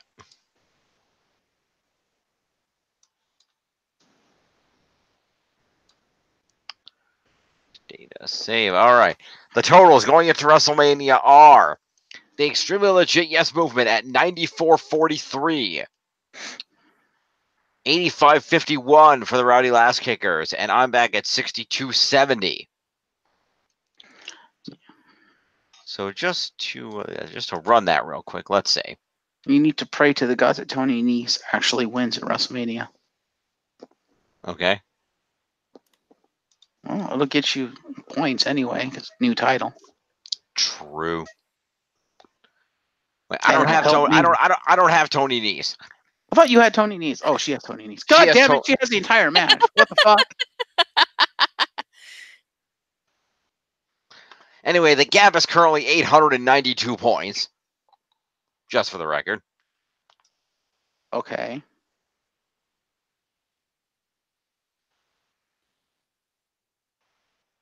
Whereas I'm about 3,200 behind you. And about, let's see, 2,000, about, 2,300 behind Tiff. Wait, how is it 892? 94.43 minus 85.51. Oh, I guess it's a little more than 100. Okay, fair enough.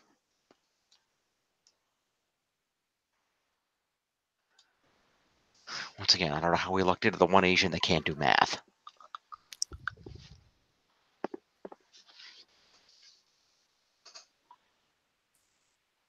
Anyway. So let's go ahead and put the scores down over here in the areas.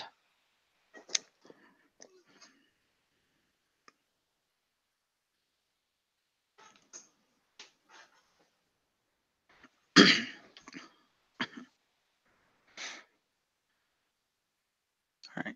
Let's look at By the way, leaderboard. I would like to take just a quick moment to point something out here. Okay.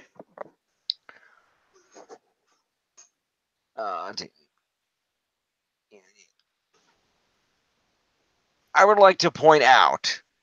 Yeah. I got about.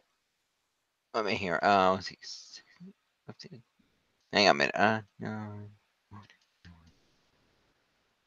And yeah, I got barely 300 points for the entire week. That sucks. Wow. Whereas Jeff, you got about 600. Because you went For this week? You went from 88.51 to 94.43.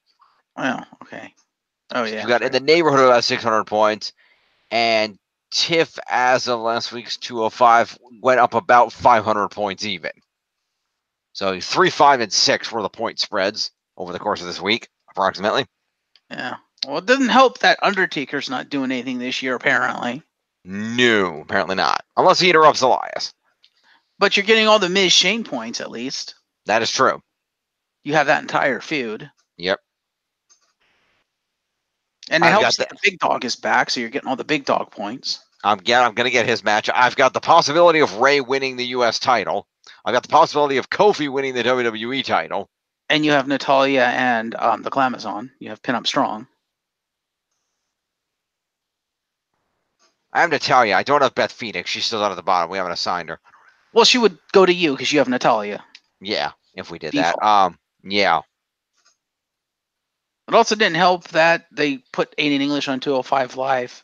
I mean, it's the best place for him because he's fucking brilliant at it, but it doesn't help you. Yeah. Yeah, you just happen to get all the, and it doesn't help that one of your guys fucking quit. Yeah. Jericho. Yep. But yeah, you like have all the injured guys and stuff like that, and Undertaker. So. And Kevin Owens is just doing nothing. Yeah, but at least he's back and he's getting. Yeah. Not on WrestleMania, he's not.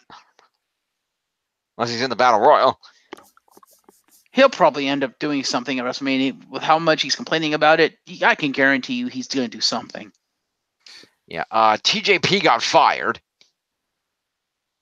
I thought he quit. Well, either way, he's gone.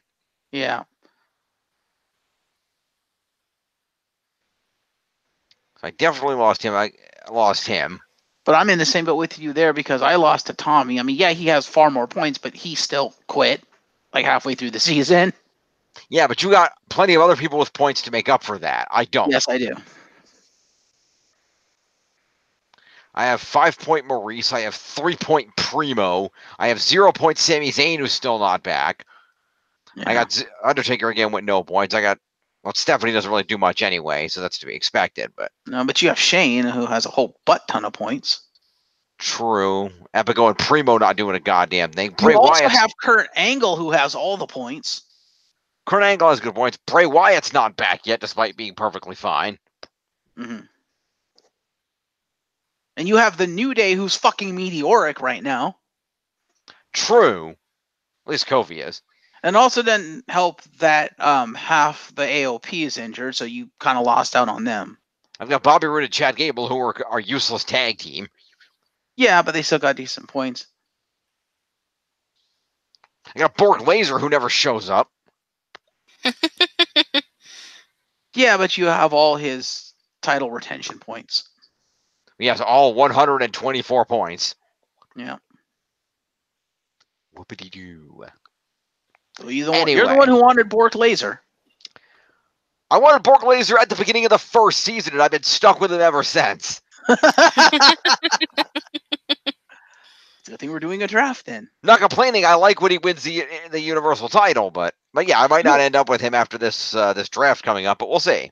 You also have Finn Balor, who has 606 points for the first time in ever. That is true. Finn Balor got used this season. Finn Balor had matches. Let's check the leaderboards going into WrestleMania, shall we? Let's. All right. Top of the leaderboards is the Raw Women's Champion Ronda Rousey, claiming number 1 at 673 points.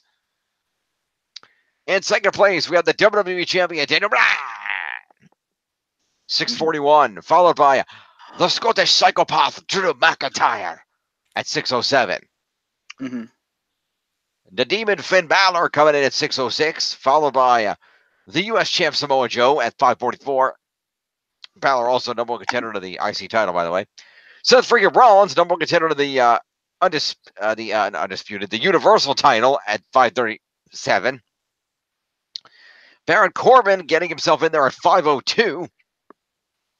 Akira Tozawa at 487 off that win.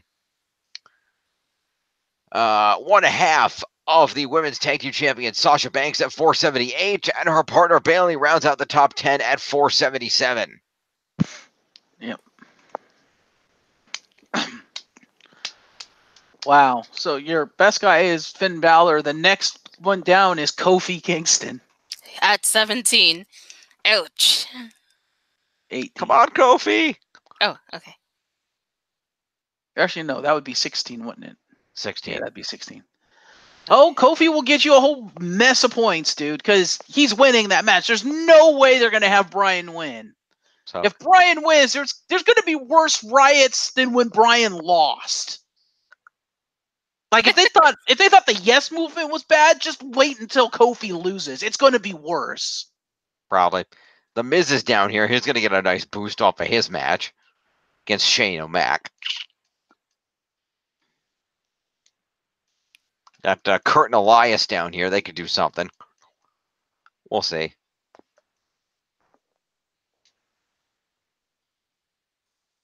Although it's going to be interesting to see. Let's talk about WrestleMania. I'm going to shut down the screen here. We're going to go to the WrestleMania predictions. Yes. By the way, for the record, Nigel McGuinness retired not because of one thing, but because of a series of things. Fair. Including WWE initially rescinding a contract because of an old biceps injury, Mm.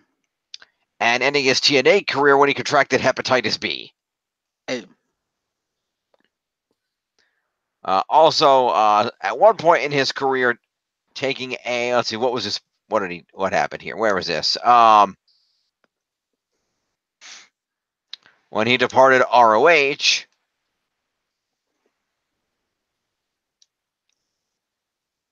I like how they say it's. I'm sorry. Tell me if any part of this sentence doesn't sound like it lines up. Okay. On July 24th of 2009, McGuinness suffered a minor injury during a four-way match after his spine got compacted taking a pile driver. Oh. That He doesn't got sound, Stone Colded?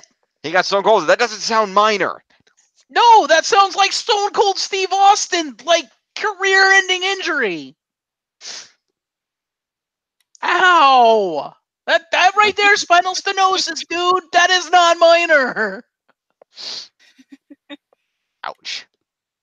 That would explain why he's not wrestling anymore, because he can't. No. Realize that was let's see, that was departure from ROH in 2009, and then let me see, when was that? That was in July of 2009. No, because then in September of 2009, he agreed to a WWE contracted principal. Then was done with an old biceps injury. Then he did surgery and decided to sign with TNA instead. He made a TNA return under the name Desmond Wolfe. and had some matches against Kurt Angle, including including a 3 degrees of pain match, which I guess is what they refer to as a 2 out of 3 falls match. Okay. And he managed to win that feud. Then went on to Fortune Wrestling and did some brawls and some stuff there. So he did a lot of wrestling after the spine thing. So he was able to wrestle for a while. But that he ain't minor. Like, Yes. ask Matt Hardy. Compacting a spine isn't minor. He should know. He's been doing it his entire career. Pretty much. But yeah, he went and did football for a little while and then eventually retired from the whole damn thing. And now he talks for a living. Yep. And he's damn good at it. Indeed. All right, WrestleMania card. And if you want to know more about him, please do check out the WWE Network special, Chasing the Magic, the story of Nigel McGuinness. Fair. Let's go over to WrestleMania and go through the 16 matches on the card. Indeed. All right. All right. All right. So let's see. We're going to do the pre-show matches first. Yes. We have the WrestleMania Women's Battle Royal. Current known participants of this match include Dana Brooke, Mickie James, all members of the Riot Squad, Asuka, Carmella, Naomi, Lana, Mandy Rose, Sonya Deville, Zelina Vega, and Nikki Cross. I'm going to say Ruby Riott because she deserves something, goddammit. I could agree. I'm going to go with Asuka because she got fucked and really deserves something. I second that. Yeah. But Asuka was standing tall at the end of the night. I don't think she's going to win. Well, we'll find out. Because I don't think WWE really likes her for the reasons you pointed out. If they have Ruby Riott win this thing, it could kind of launch her career a little bit because they probably actually like her. And if this could kind of sort of make it legit, which is what it's supposed to do, right? That was the intent of this thing. Even though that's not how it's worked out, it could still happen that way. It could. As of right now, there are 13 entrants in that match, so which means assuming they go with the normal average of 20, there's 7 more people we don't know. So yeah, we'll see. All right, moving on to the Andre the Giant Memorial Battle Royal. Mm-hmm. Participants in the match include Braun Strowman, Colin Jost and Michael Che, Apollo Crews, Titus O'Neil, Tyler Breeze, Jinder Mahal, No Way Jose, Bobby Roode and Chad Gable, all members of the Lucha House Party. The B Team, Beauty the Man Beast, the Ascension, Andrade, the man formerly known as Mustafa Ali, Shelton Benjamin, the Good Brothers, the Hardy Boys, Heavy Machinery, and EC3. I'm going to say Mustafa Ali because he got shafted by injury, and he needs something. That's fair.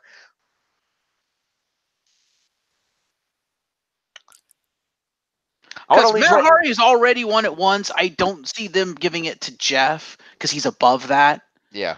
I would say Braun if he wasn't in that stupid-ass feud with the SNL guys. Yeah. I would say Roode if he wasn't just about to start a feud with Gable. So I think they're going to cost each other the match or something. Mm-hmm. That makes sense. Nobody else really deserves it. So, yeah.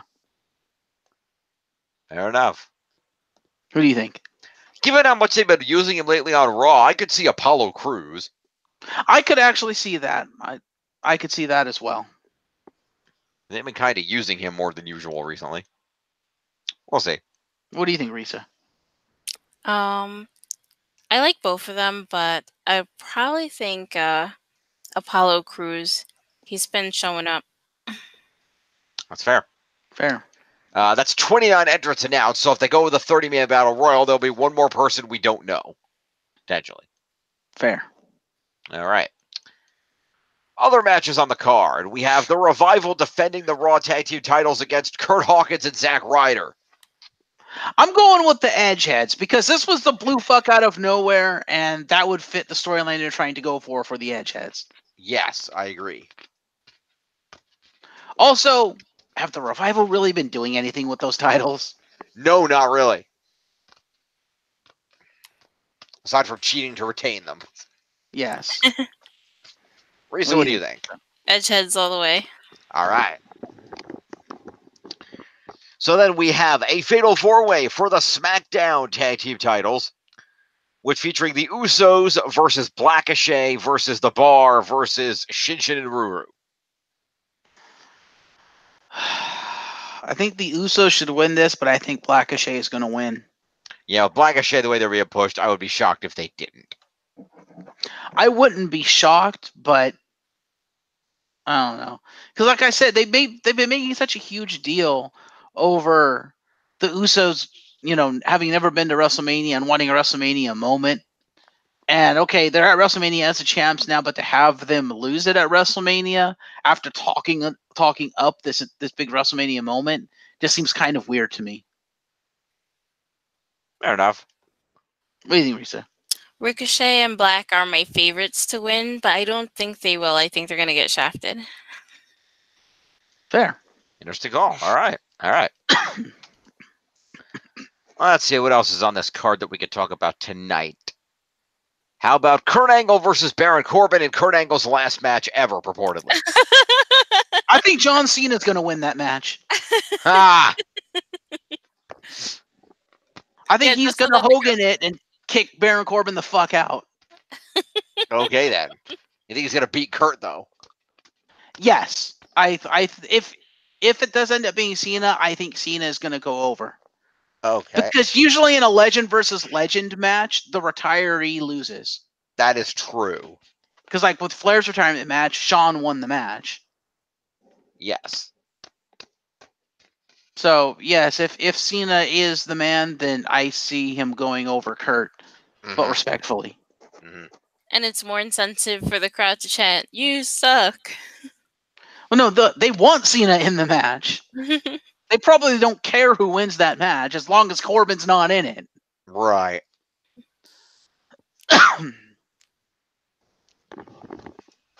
But if Corbin does end up facing Kurt, Kurt's winning. Just hands down winning because it's the end of the feud.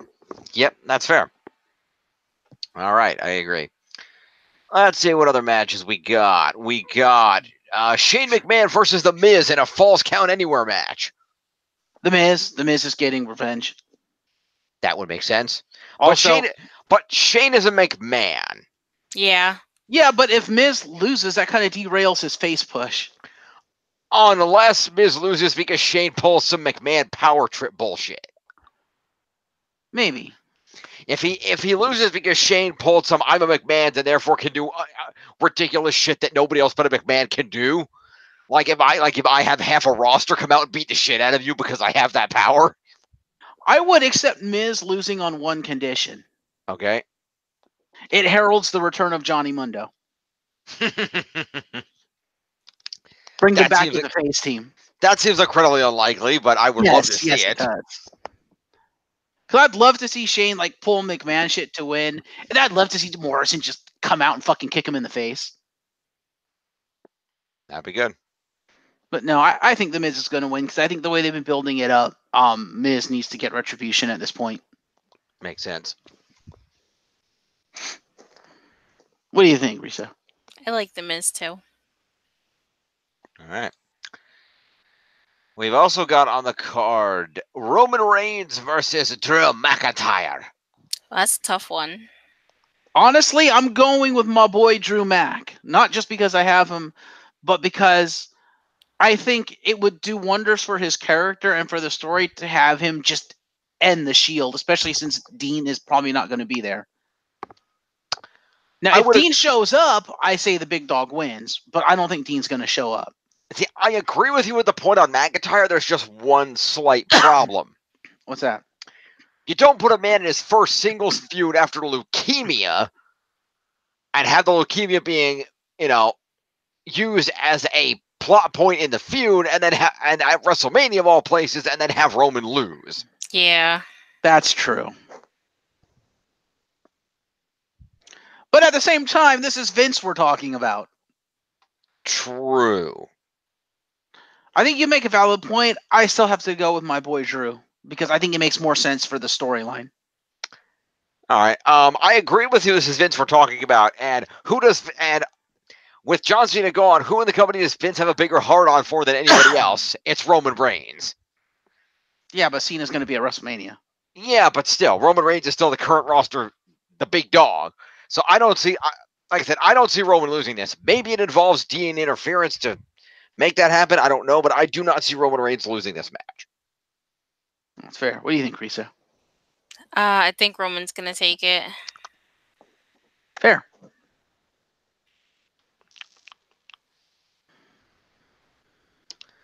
I'll be honest, I also wouldn't be surprised if the two of them just beat the shit out of each other to a no contest either. Or that. Actually, I can see another way Roman loses this match, but still comes out strong. Gets himself DQ'd. Yeah. That could work. This is the big dog we're talking about. Patience and calmness is not his forte. That is true.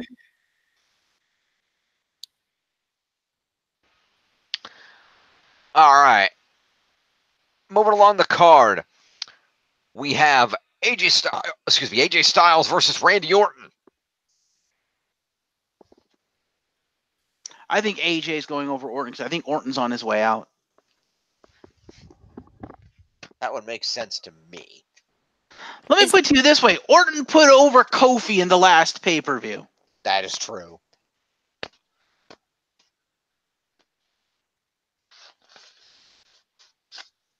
Because I think both men are on their way out, and I think AJ needs to look strong for his retirement run, and I think Orton, it looks more than strong enough just by virtue of he's Orton.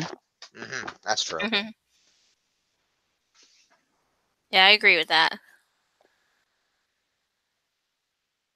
All right. So it's not like Orton's been doing anything recently, whereas AJ is kind of the face of the company.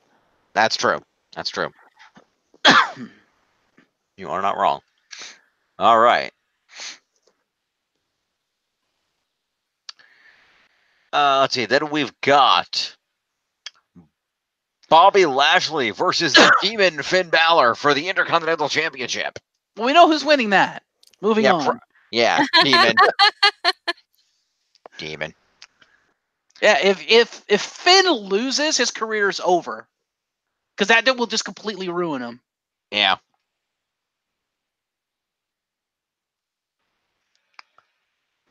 So, Finn Balor and that. All right. The U.S. title match between Samoa Joe and Rey Mysterio with Dominic at ringside. This could go either way. I think Mysterio's due. Yeah, I think I'm going to go with Mysterio on this, just because I think he deserves at least one more title run before full-on retirement. Mm-hmm. I'm going to agree and add that Dominic gets involved in the match. Yeah, I was about to say that. I think Dominic's going to get involved, and I think Dominic is secretly under developmental contract with WWE. Wouldn't surprise me. We know he's a trained wrestler, so. Yeah. I guess we will see what happens. You know what I would love to see? How big is Dominic? I haven't actually seen him because I haven't been watching the show. Average size for a wrestler. I mean, he's not Mysterio size. So he's not a cruiserweight then? I mean, I don't think so. I would say maybe just above it. Like I said, he's of like average height of most of the guys walking around, but he's not like hugely built or anything. Because I was thinking, if he's been trained like by Mysterio and stuff, he's probably been trained as kind of a lucha cruiserweight type. Yeah, if I was gonna give an estimate of kind of size and capability, I just looking at the kind of size that he was putting out there, I would kind of put him as sort of like a Finn Balor Ricochet type. Because I was gonna say, I'd love to see him show up on 205 Live and form a team with Humberto Carrillo to take on Drew Gulak and Jack Gallagher. That'd be cool. I'd like to see him show up and become the protege of the Lucha House Party. Or just a full-on member. If he's going to show up and be a protege of anyone, it's going to be his dad. Well, true, but he could show up and be like, the hijo de Rey Mysterio or whatever. The sub-hijo. Well, Rey Mysterio himself is Rey Mysterio Jr., so...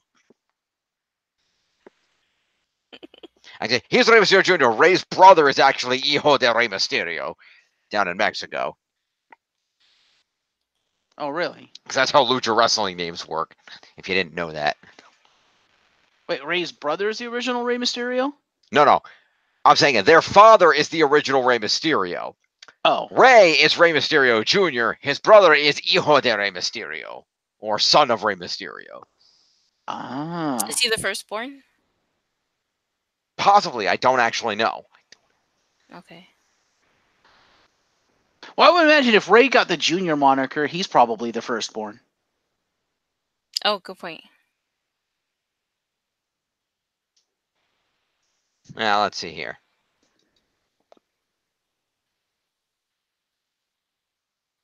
Oh, okay.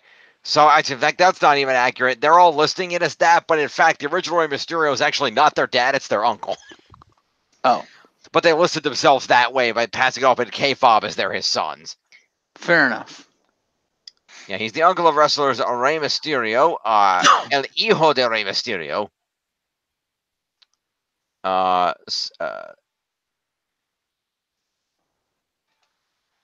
Let's see here.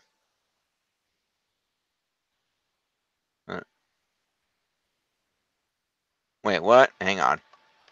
I'm confused. Okay, these pages are contradicting each other. Of course they are. It's the internet. So apparently El Hijo de Rey Mysterio is in fact actually Rey Mysterio's son, and Rey is Mysterio's uncle and the cousin of El Hijo de Rey Mysterio. If I'm Oh. reading this correctly. That's fair. And apparently the wrestler known as Metallica or Metallica is also related to them. Okay. And the elder Mysterio is also brother-in-law to Super Astro. Okay, then. Well, yeah, a lot of the luchas are like related to each other, so yeah, that's fair. No, there you go. Anyway. But yeah, I think Rey's gonna win. I Okay. think he's gonna have a title run. And here's my prediction: Rey is gonna win. Samoa Joe is gonna go after Kofi Kingston after Kofi takes the title from Bryan. That makes sense to me. All right. I meant to do this one earlier, but I missed it. So we have a fatal four-way match for the women's tag team titles. Boss and Hug v. Pinup Strong v. The Iconics v. Nia and Tamina. This is tough because I could see Pinup Strong taking it. Yep. But I think Boss and Hug are going to retain. Hmm. Because it's a WrestleMania retention. And especially with what the women's main event is, it's like, I don't see them losing. Right, and that's fair. I'm going to go on saying that I would like to see Beth Phoenix and Natalya win. Yes. But I agree. I think it's more likely that Bayley and Sasha retain. Risa, what do you think? I don't care as long as Tamina's team does not win. They're not winning. That is fair. They're not winning. Respect They that. suck so bad. No offense, but they have Nia Jax. They're not winning. All right, moving along. We have a no-holds-barred match featuring Thor versus Drax. I mean Triple H versus Batista.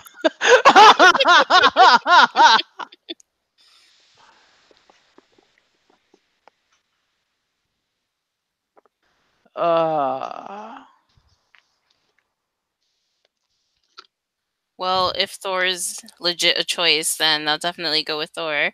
I don't know. Drax is called the Destroyer. Yeah, but Thor's hot. Yeah. Yeah, no, Triple H is fucking destroying Batista.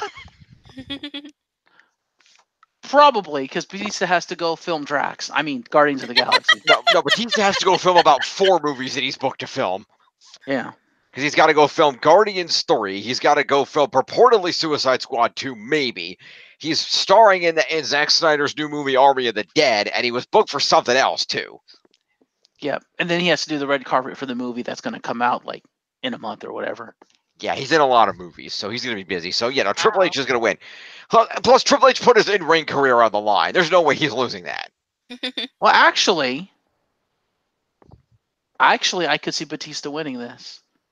Because Triple H put his career on the line. What if this is his retirement match? Nah, Triple H wouldn't do that. He likes wrestling. He likes getting once a year to get in the ring and be the game. He likes that too much. He wouldn't give it up. His ego wouldn't let him. It's Triple H we're talking about here. It's pretty much well established that aside from Vince McMahon's ego, there is nothing in the WWE bigger than Triple H's ego.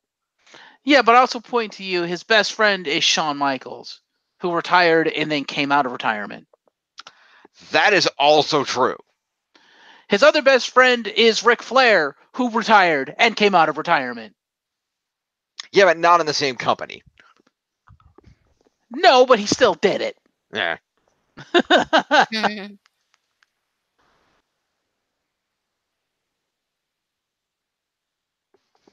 I'm still going with Triple H. Fair. Yeah, Triple H. I'll Jeff, go you with go- the Dark Horse Strax. That's fair. All right. Let's see. We forgot to. Let's see. We'll do this one. Buddy Murphy versus Tony Nese for the Cruiserweight title.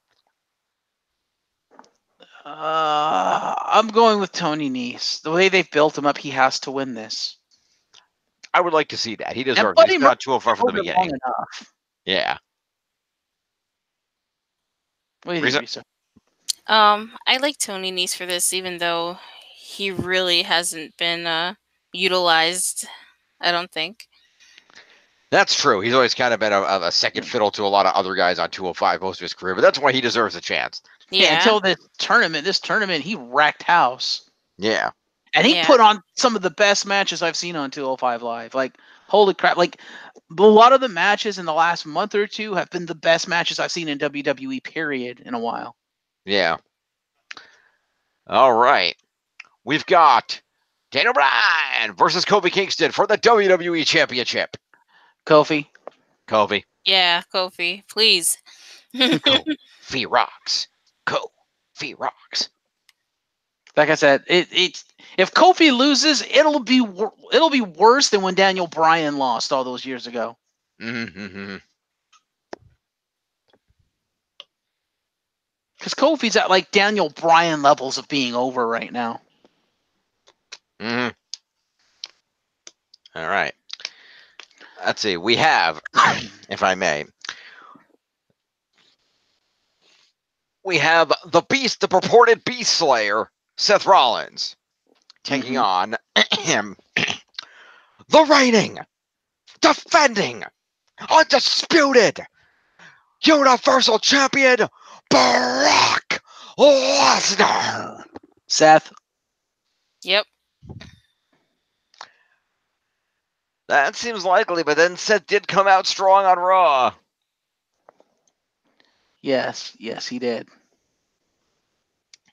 I'm gonna hope that it's Seth as much as that cost me points, but I'm not discounting Brock entirely because Brock has pulled out some wins that nobody thought he was gonna get. I'm just gonna say this: Seth has beat Brock once before at WrestleMania. He'll do it again.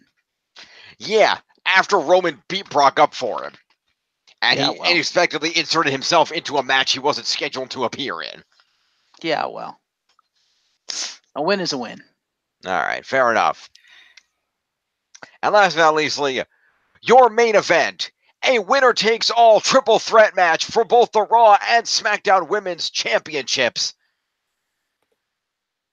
in which the man, Becky Lynch, takes on the SmackDown Women's Champion, the Queen, Charlotte Flair, takes on the Raw Women's Champion, the baddest woman on the planet, Rowdy Ronda Rousey. As much as I think Becky deserves it, I think Charlotte's going to win. My money's behind the man. I don't think they have built her up and brought her this far and done all of this for her to lose. Because if Becky loses, there will be bigger riots than if Kofi loses. Maybe. Definitely. I really like the man for this, but I'm gonna call shenanigans that she doesn't win. Ooh. Who does win then? Flair. Going with Charlotte. Okay, wow. Thought you would have backed your girl Ronda. Fair enough. She pissed me off by leaving. We all know Ronda's losing anyway because she's leaving for a while. Potentially. But there's also that rumor. mean, before they added the other title, there was the rumor that this was going to end with the four Dirty Horsewomen standing strong and Ronda wanting revenge at SummerSlam. But with the 2 titles involved, yeah, I guess that's no longer the case. Well, we also know that's not happening because, as I told you last night, Shayna Baszler is still the NXT Women's Champion. She didn't drop the title, which means she's probably not getting called up. If they were going to call her up and do this, they would have had her drop the title. So yeah, I don't know if you've seen a movie called Fighting With My Family. Paige won the NXT Women's title, then walked out on Raw and beat AJ Lee for the Divas Championship. Yeah, but that's for the title. Shayna's not fighting anyone for a title and going to take the title. That was brilliant storytelling of, well, you won the Divas Championship, but you can't hold both of them, so you got to drop the NXT title. Baszler, unfortunately, that's not going to happen to her. The only way she's getting called up is if she drops the title first. Then you know she's going to get called up. Fair enough. I'm still putting all my money behind the man. I'm going all in for Becky Lynch. I think she's going to win. I don't have a roster horse in this match anyway, because none of these 3 ladies are on my roster. So right. I'm going Becky Lynch. Fair. Alrighty, and that is WrestleMania, ladies and gentlemen. Now, can you imagine how pissed off that crowd would be if both Kofi and Becky lost? Oh, God, there would be riot in the streets. Oh. There would be an actual car bomb on Vince's limo this time.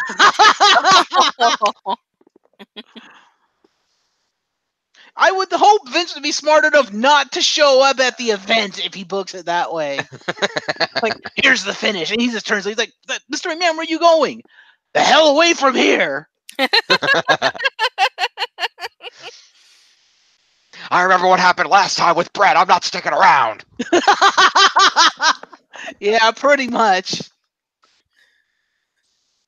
Where's WrestleMania this year? Is it New Orleans again? No, it's right here in good old New York, or technically East Rutherford, New Jersey.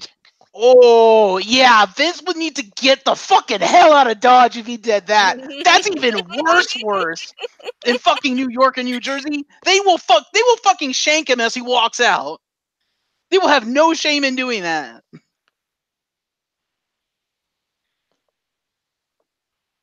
You should have listened to the fans, Vince. Yeah.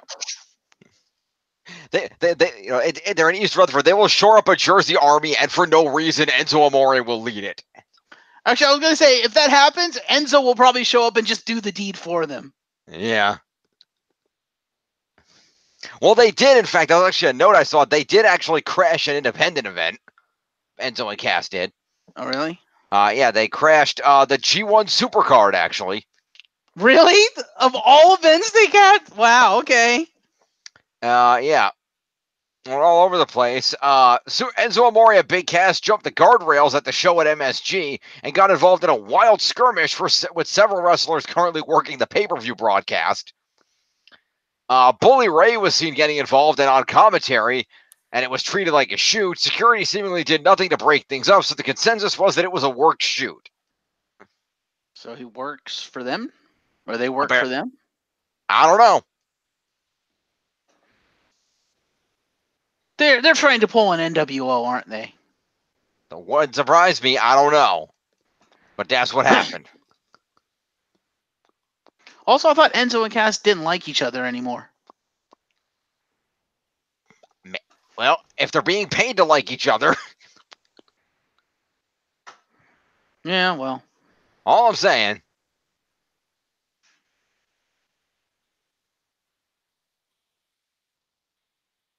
All right, then. All you can say. Well, WrestleMania should be interesting. Yep. Very interesting. And that's our show. And Jim doesn't care. I do care. I was trying to see if I can find any details on Enzo and Cass, but I do not see any.